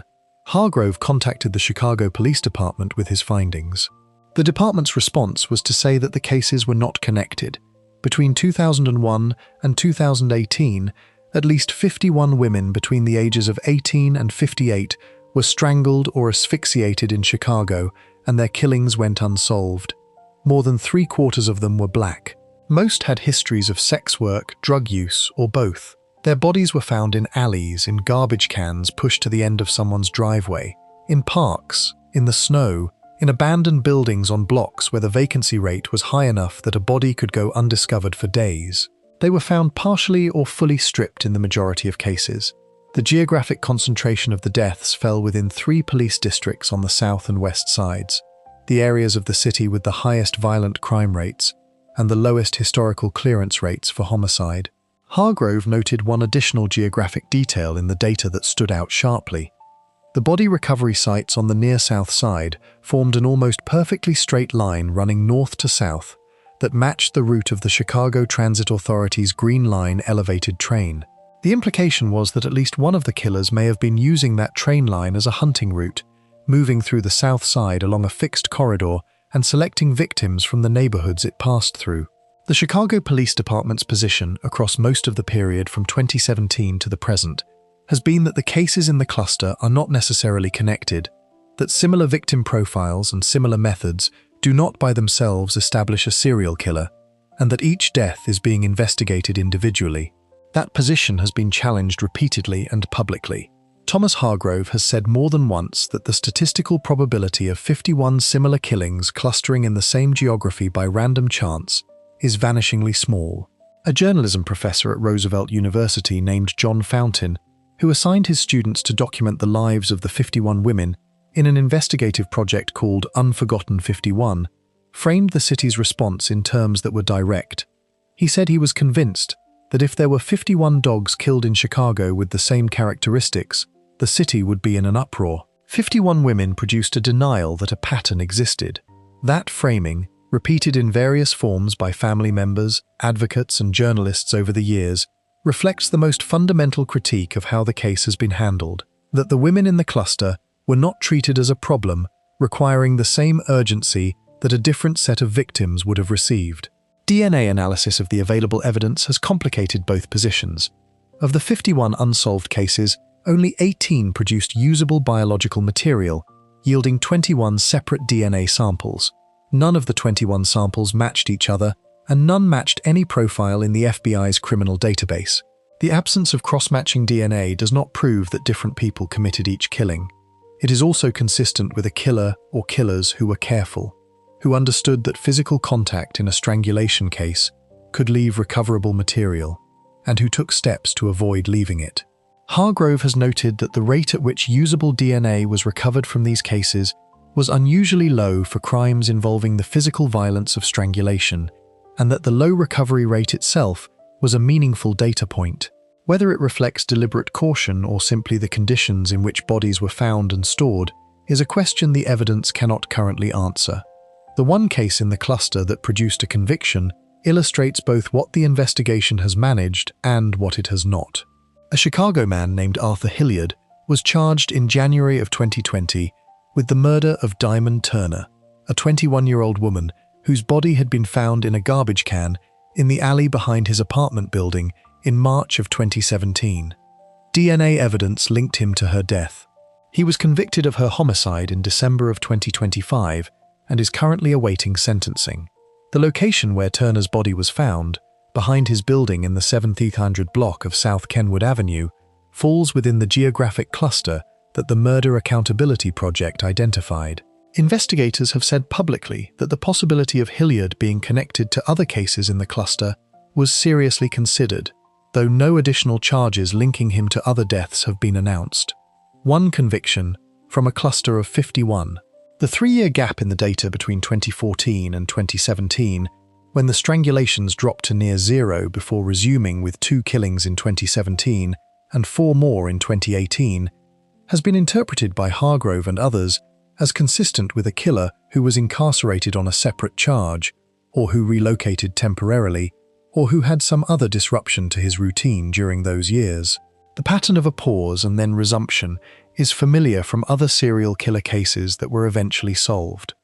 Whether Chicago's version of that pattern reflects one killer or several is something the Murder Accountability Project has addressed directly, saying that the available data is most consistent with between 1 and 3 separate offenders operating in the same geography across the same period. The Chicago Police Department in later years assigned a dedicated team of detectives to work the cluster alongside the FBI, an acknowledgement of scale that did not amount to an official recognition of serial activity. John Fountain's students published their profiles of the 51 women as a project. Name by name, life by life, they built a record of who these women actually were before they became entries in a database. Their mothers, their children, the things they were good at, the reasons people who knew them remembered them. The project was called Unforgotten 51 because the number itself had become the identifier, and the project's premise was that a number was not enough. 51 women, mostly black, found strangled in the south and west sides of Chicago across 17 years, with one conviction to show for it, and a police department that spent most of those years declining to call it what the data said it was. The cluster has produced no confirmed killer, no confirmed arrest in 50 of the 51 cases, and no official acknowledgement from the Chicago Police Department that a serial offender or offenders are responsible. The reward for information sits unclaimed. The file is technically open on every individual case, and technically closed as a unified pattern. Somewhere on the south side or the west side, the person or persons the algorithm flagged are either still there or are not, and the city that produced that distinction is still deciding how loudly to say so. Before we move on, if you're enjoying this analysis, please consider subscribing. It helps the channel tremendously. The next case leaves Chicago and travels east to the outskirts of Atlantic City, New Jersey, where in the fall of 2006, a killer took 4 women in 5 weeks, arranged their bodies in a drainage ditch behind a highway motel, with a deliberateness that looked almost ritualistic, and has not been publicly identified in the 20 years since. Case 10. The Eastbound Strangler. A few miles inland from the Atlantic City boardwalk, the casino towers are still visible on the horizon, but the landscape has changed completely. The Black Horse Pike runs through Egg Harbor Township in a strip of aging motels with potholed parking lots, the kind of places that charge $30 a night and ask no questions about the people who pass through.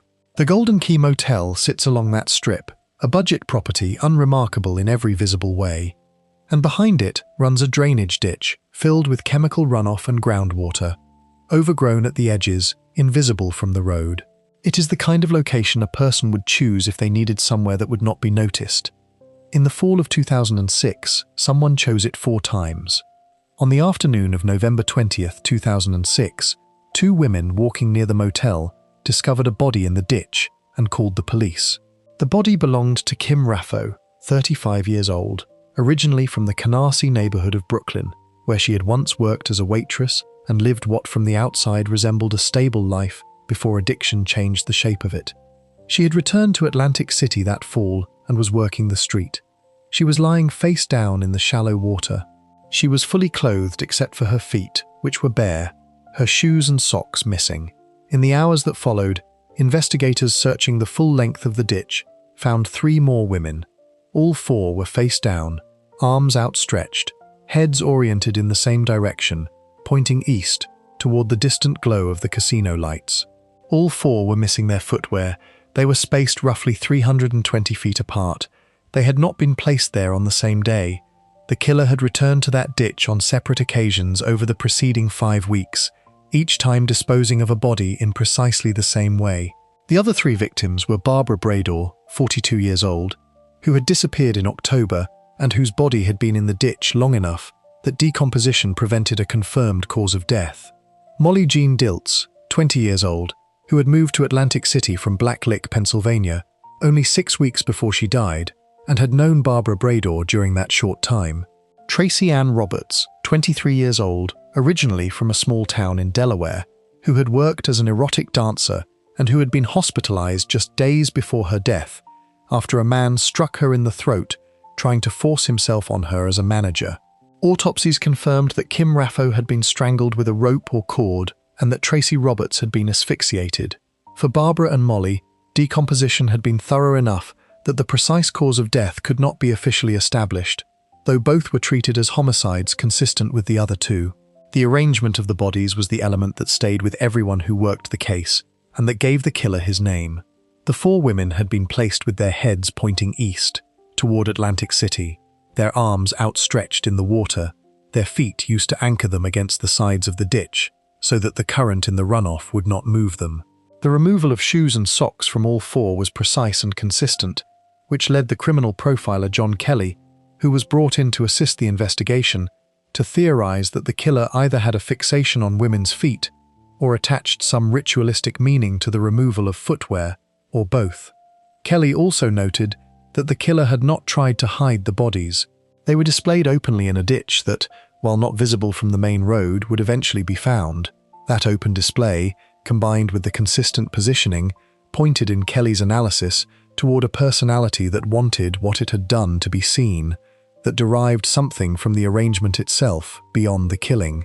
The investigation that followed was immediate and substantial. The Egg Harbor Township Police Department, the Atlantic County Prosecutor's Office, and state and federal agencies all became involved. Investigators canvassed the motel strip, interviewed workers and transient residents, collected physical evidence from the ditch and its surroundings. The condition of the water and the length of time the bodies had been submerged in chemical runoff degraded much of what might otherwise have been forensically useful. The killer had not left obvious traces. He had been there 4 times and left almost nothing behind each time. The first person of serious interest was a 41-year-old repairman named Terry Oleson, who had been living at the Golden Key Motel in exchange for doing maintenance work on the property at the time the killings occurred. His girlfriend named him to police as the responsible party. He was investigated at length and was never charged. The evidence against him was not sufficient to bring to court, and investigators who have spoken about the case since have indicated that while he attracted early attention, The case against him did not hold together under scrutiny. The question of whether the eastbound strangler was the same person as the Long Island serial killer became a recurring thread in public discussion of the case, particularly after bodies connected to the Gilgo Beach killings began to be recovered on Long Island, beginning in 2010. Both cases involved women in the sex trade whose bodies were disposed of in desolate locations within a few hours' drive of each other on the East Coast. Kelly examined the comparison and ruled it out. The core distinction for him was method of disposal. The Atlantic City victims had been placed openly, arranged deliberately, arms out, heads oriented together. The Gilgo Beach victims had been wrapped in burlap and hidden. Those two approaches, Kelly argued, reflected fundamentally different psychological intentions, and the differences mattered more than the surface similarities. That conclusion was reinforced in July of 2023, when Rex Heuermann was arrested in connection with the Gilgo Beach murders, and investigators from Atlantic County reviewed the timeline, the methodology, and the DNA evidence, and confirmed there was no connection to the Atlantic City case. Kelly's profile of the eastbound strangler, updated periodically over the years, described a local man, someone who knew the Black Horse Pike corridor, and specifically the area behind the Golden Key Motel, well enough to use it as a disposal site 4 separate times without being observed. The level of familiarity required to choose that ditch, to return to it, and to arrange the bodies in the same configuration each time pointed towards someone embedded in the geography of that part of southern New Jersey. Not a traveler passing through, but a person with a regular presence in the area. Kelly wrote that the killer was likely organized and rigid in his daily life, structured in ways that extended into his personal and professional routines. He theorized that the killer may have spoken disparagingly about sex workers to people around him in ordinary conversation, perhaps framing his contempt as moral or economic concern about what the trade did to the city's reputation. He suggested that the footwear, the shoes and socks taken from all 4 women was likely kept as a collection, trophies brought home from each killing. He said plainly that someone in the killer's life knew about the foot fixation and that the case was most likely to break through someone who had been with him in that context and recognized what it meant. In April of 2026, the case passed its 20th anniversary. The Egg Harbor Township police chief, who had been a detective on the case in November of 2006, who had received the phone call that sent him to the scene, said in interviews around that anniversary that he remembered the night with the same clarity he had always remembered it. The ditch, the 4 women in the water, the eastern orientation of the bodies. 20 years had passed without an arrest, without a charge, without a name. The reward for information has been described in various reports at various amounts, with the most recent figures citing sums that reflect 2 decades of sustained public interest in a case that has not moved to a conclusion. It remains unclaimed. All initial suspects have been cleared. The killer, in the assessment of the investigators and profilers who have spent years on the case, is a local person who is almost certainly still alive and may still be living in southern New Jersey. Someone in his life knows something. The ditch behind the Golden Key Motel is still there, and the 4 women who were found in it on a November afternoon 20 years ago are still waiting for a name to be attached to the person who put them there. Before we move on, if you're enjoying this analysis, please consider subscribing. It helps the channel tremendously. The next case leaves the East Coast and moves to the highway system of the American South, where between 1978 and the early 1990s, a series of women with reddish hair were found dead alongside interstate highways across multiple states, and where a truck driver named Jerry Leon Johns was identified as one killer decades after his death, leaving the rest of the series without an answer. Case 11. The Redhead Murders. The interstate highway system was not designed with killers in mind, but it has served them well. The long corridors of asphalt connecting American cities pass through hundreds of miles of rural land, through small towns where a stranger in a truck cabin is unremarkable, through rest stops and way stations and truck stop diners where a person can sit for an hour and leave without anyone being able to say much more than that they were there. For a specific category of predator, the one who travels for work and who moves through the country on a schedule that makes him simultaneously everywhere and nowhere, the highway system offered something close to a perfect hunting ground. Between 1978 and the early 1990s, A series of women with reddish or auburn hair were found dead alongside interstate highways in the American South and parts of the Upper South, from West Virginia to Arkansas, from Tennessee to Mississippi, and across into Kentucky and Pennsylvania. Their hair color gave the case its name. Their lives gave it a weight that the name alone does not carry. The earliest victim typically included in the series was an unidentified white woman whose body was found on February 13, 1983, alongside Route 250 near Littleton in Wetzel County, West Virginia. She was nude. Her cause of death suggested she had been suffocated. Her hair was not truly red, but rather an auburn, a detail that would repeat across the series. She was never identified, and she remained a Jane Doe for decades. The difficulty of identifying her was not unusual in the context of these cases. Many of the women found along those highways were estranged from their families, had moved frequently between states, or were involved in sex work or hitchhiking, in ways that kept them at a distance from the kinds of social records that make identification straightforward. Their anonymity was not accidental. It was part of how they had been living, and it was part of what made them vulnerable to whatever crossed their path on those roads. Over the following years, more bodies appeared. Lisa Nichols, 28 years old, was found on September 16, 1984, along Interstate 40 near West Memphis, Arkansas. She was wearing only a sweater. She had lived in West Virginia and had been staying with a couple in Florida for a period before her death. She was not identified for 9 months, and then only because the Florida couple who had housed her recognized her description. She is believed to have been trying to hitchhike after leaving a truck stop along the highway. On January 1, 1985, the bound body of a young woman was found near Jellicoe, Tennessee, in Campbell County, down an embankment off the southbound side of Interstate 75.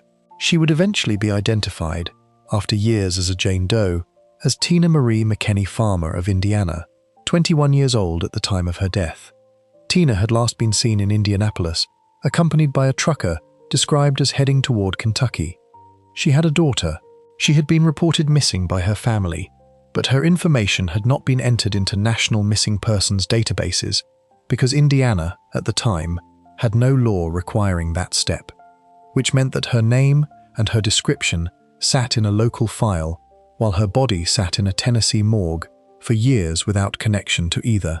In March of 1985, the skeletonized remains of a red-haired woman were found alongside Interstate 24 in Cheatham County, Tennessee, in Pleasant View. A driver who had pulled to the side of the road with car trouble made the discovery. She has never been identified. Her case remains one of the active open threads in the Redhead murders investigation as of the most recent publicly available information, and she is among the victims that high school students in Elizabethton, Tennessee, have been working to name as part of an ongoing civic research project that has drawn attention from the Tennessee Bureau of Investigation and from FBI behavioral analysts. That project, which began in 2018 when a teacher assigned students to develop a profile of the possible killer, has continued into subsequent years and has been cited by investigators as a model for student-led contributions to cold case research. Also in 1985, a woman's body was found stuffed inside a white refrigerator left alongside Route 25 in Knox County, Kentucky. She had long red hair. She had been suffocated. She was never identified. In April of that year, 2 more bodies appeared, one in Greene County, Tennessee, a woman with light brown to blonde hair carrying red highlights who had been killed by blunt force trauma, and one in DeSoto County, Mississippi, found alongside a highway with strawberry blonde hair, strangled to death. The Mississippi victim was also never identified. By 1985, the clustering of these cases had become apparent enough that the states of Pennsylvania, Tennessee, Arkansas, and Mississippi formally requested assistance from the FBI. A conference was convened to examine the cases collectively. Investigators compared victim profiles, geographic locations, methods of killing, and the physical characteristics of the women found. The consensus that emerged from those discussions was that a mobile killer, almost certainly someone who drove extensively for work, was responsible for at least a portion of the deaths. The highway locations, the truck stop connections, the geographic spread across multiple states, and the concentration of victims with similar hair coloring all pointed toward a long-haul trucker or someone with an equivalent pattern of travel. The FBI's Highway Serial Killings Initiative, which was established years later to track exactly this type of crime, eventually incorporated many of the redhead murders cases into its database and identified them as part of a broader national pattern of violence against women along the interstate system. A specific suspect emerged and was pursued seriously over multiple decades. Jerry Leon Johns was an independent trucker from Rockford, Illinois, who was convicted in 1987 of aggravated kidnapping, assault, and related crimes in connection with an attack on a woman in Knox County, Tennessee, in early 1985. The woman he attacked had reddish hair. He had picked her up, attempted to strangle her, and left her alongside a highway, apparently believing she was dead. She survived. Johns was characterized by investigators who dealt with him as arrogant and condescending, as someone who believed he was smarter than the people looking at him, who boasted about his knowledge of serial killers in conversations with detectives in a way that struck at least one retired Tennessee Bureau of Investigation agent as the posturing of a man who knew exactly why they were interested in him. Johns died in prison in 2015 while serving his sentence for the kidnapping conviction. In December of 2019, the Tennessee Bureau of Investigation announced that DNA evidence had posthumously confirmed Johns as the killer of Tina Marie McKenney Farmer, the Indianapolis woman found near Jellicoe on January 1, 1985. A grand jury had reviewed the evidence and determined that Johns had killed her.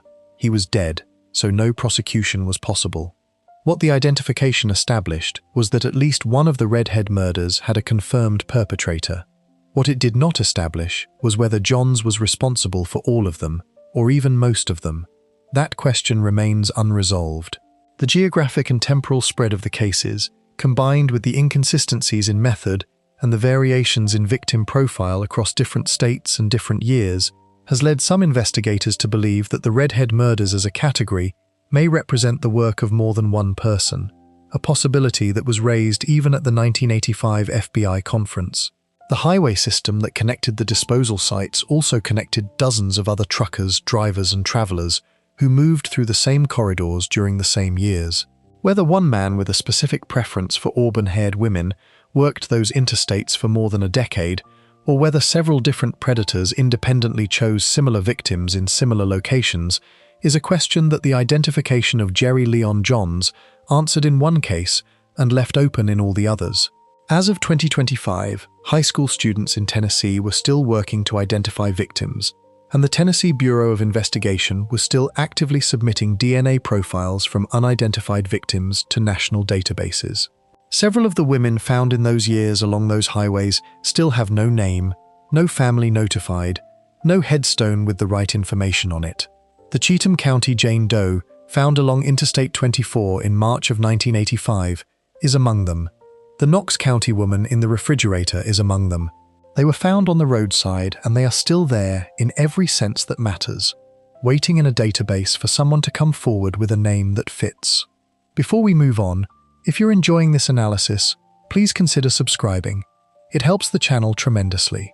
The final case returns to the Midwest and to one of the most haunting investigations in American criminal history, in the wealthy suburbs north of Detroit, where between February 1976 and March 1977, a killer the press named the Oakland County Child Killer abducted 4 children, kept them alive for days, and then left their bodies in the snow in places where they would certainly be found by a person who has never been publicly identified in 50 years of searching.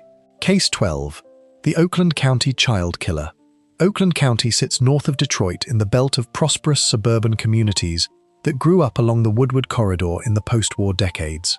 In the mid-1970s, it was among the wealthiest counties in the United States, a place of large homes and well-maintained school districts, and the kind of community safety that prosperity tends to produce, the assumption that the worst things happen somewhere else. Parents in Royal Oak and Ferndale and Birmingham and Berkeley let their children walk to the store. They let them ride their bikes across town. They let them go to the hobby shop on a Saturday afternoon, or to the American Legion Hall down the block, or to the 7-Eleven on 12 Mile Road for a soda after school. It was 1976, and Oakland County was the kind of place where none of that had ever given anyone a reason to worry. Between February 15, 1976 and March 22, 1977, a predator dismantled that assumption completely. 4 children were abducted along the Woodward Corridor, held captive for days, and then killed.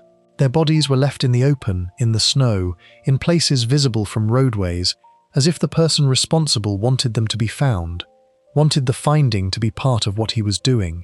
The investigation that followed was, at the time, the largest in American history. It did not produce an arrest. 50 years later, it still has not. Mark Douglas Stebbins was 12 years old. On the afternoon of February 15, 1976, he left an American Legion Hall in Ferndale and told his mother he was going home to watch television. He was never seen alive again. His body was found 4 days later, on February 19th, laid out neatly in a snowbank in the parking lot of an office building near the boundary of Southfield and Oak Park, at 10 Mile Road and Greenfield. He was fully clothed in the same outfit he had been wearing when he disappeared. He had been strangled and sexually assaulted. Rope marks were visible on his wrists.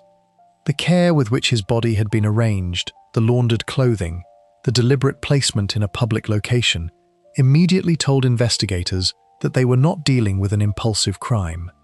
Someone had held Mark for 4 days, had cleaned him, had dressed him, and had placed him where he would be found. The word that investigators and journalists returned to again and again was staging. The killer was staging something. Almost 10 months passed.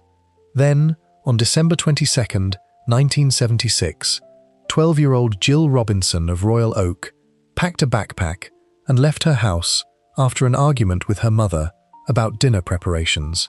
Her bicycle was found behind a local hobby store.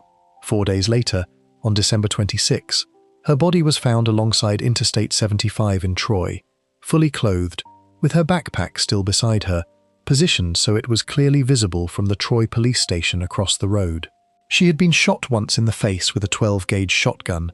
Autopsy results established that she had been fed and cared for at least 3 days before she died. She showed no signs of sexual assault. The shotgun was different from any weapon suggested by Mark Stebbins' death, but the staging was identical. The public location, the clean clothing, the deliberate placement where discovery was guaranteed. 10-year-old Christine Marie Mihelic of Berkeley disappeared on January 2, 1977, after failing to return home from a 7-Eleven store on 12 Mile Road. A mail carrier found her body 19 days later on the side of a rural road in Franklin Village, fully clothed, in plain view of nearby houses. She had been strangled. She had been held for 19 days, the longest captivity of any of the 4 victims, and she had been cared for during all of it in the same manner as the others. After Christine's body was found, the Michigan State Police finally acknowledged publicly what the pattern had been demanding they acknowledge, that a serial killer was operating in Oakland County, and that the children of the area were in danger. The fear that followed was unlike anything the suburbs north of Detroit had experienced. Parents drove their children to school and waited outside until the building opened. Streets that had been full of children playing after school went quiet. The investigation drew in 13 municipal agencies, hundreds of investigators, and more than 18,000 tips submitted by a community, gripped by something it could not fully comprehend. Detroit's 2 major daily newspapers covered the case with an intensity that produced, among other things, a radio documentary that won a Peabody Award in 1977. The case was everywhere, and the case was still going. Timothy King was 11 years old. He lived in Birmingham.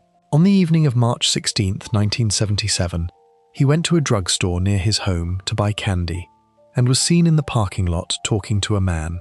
A witness described a young to middle-aged man with a defined face, a sharp nose, and long black hair. Timothy was seen with that man, and then he was gone.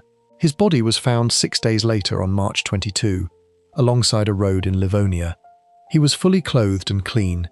He had been sexually assaulted and strangled. His stomach was full.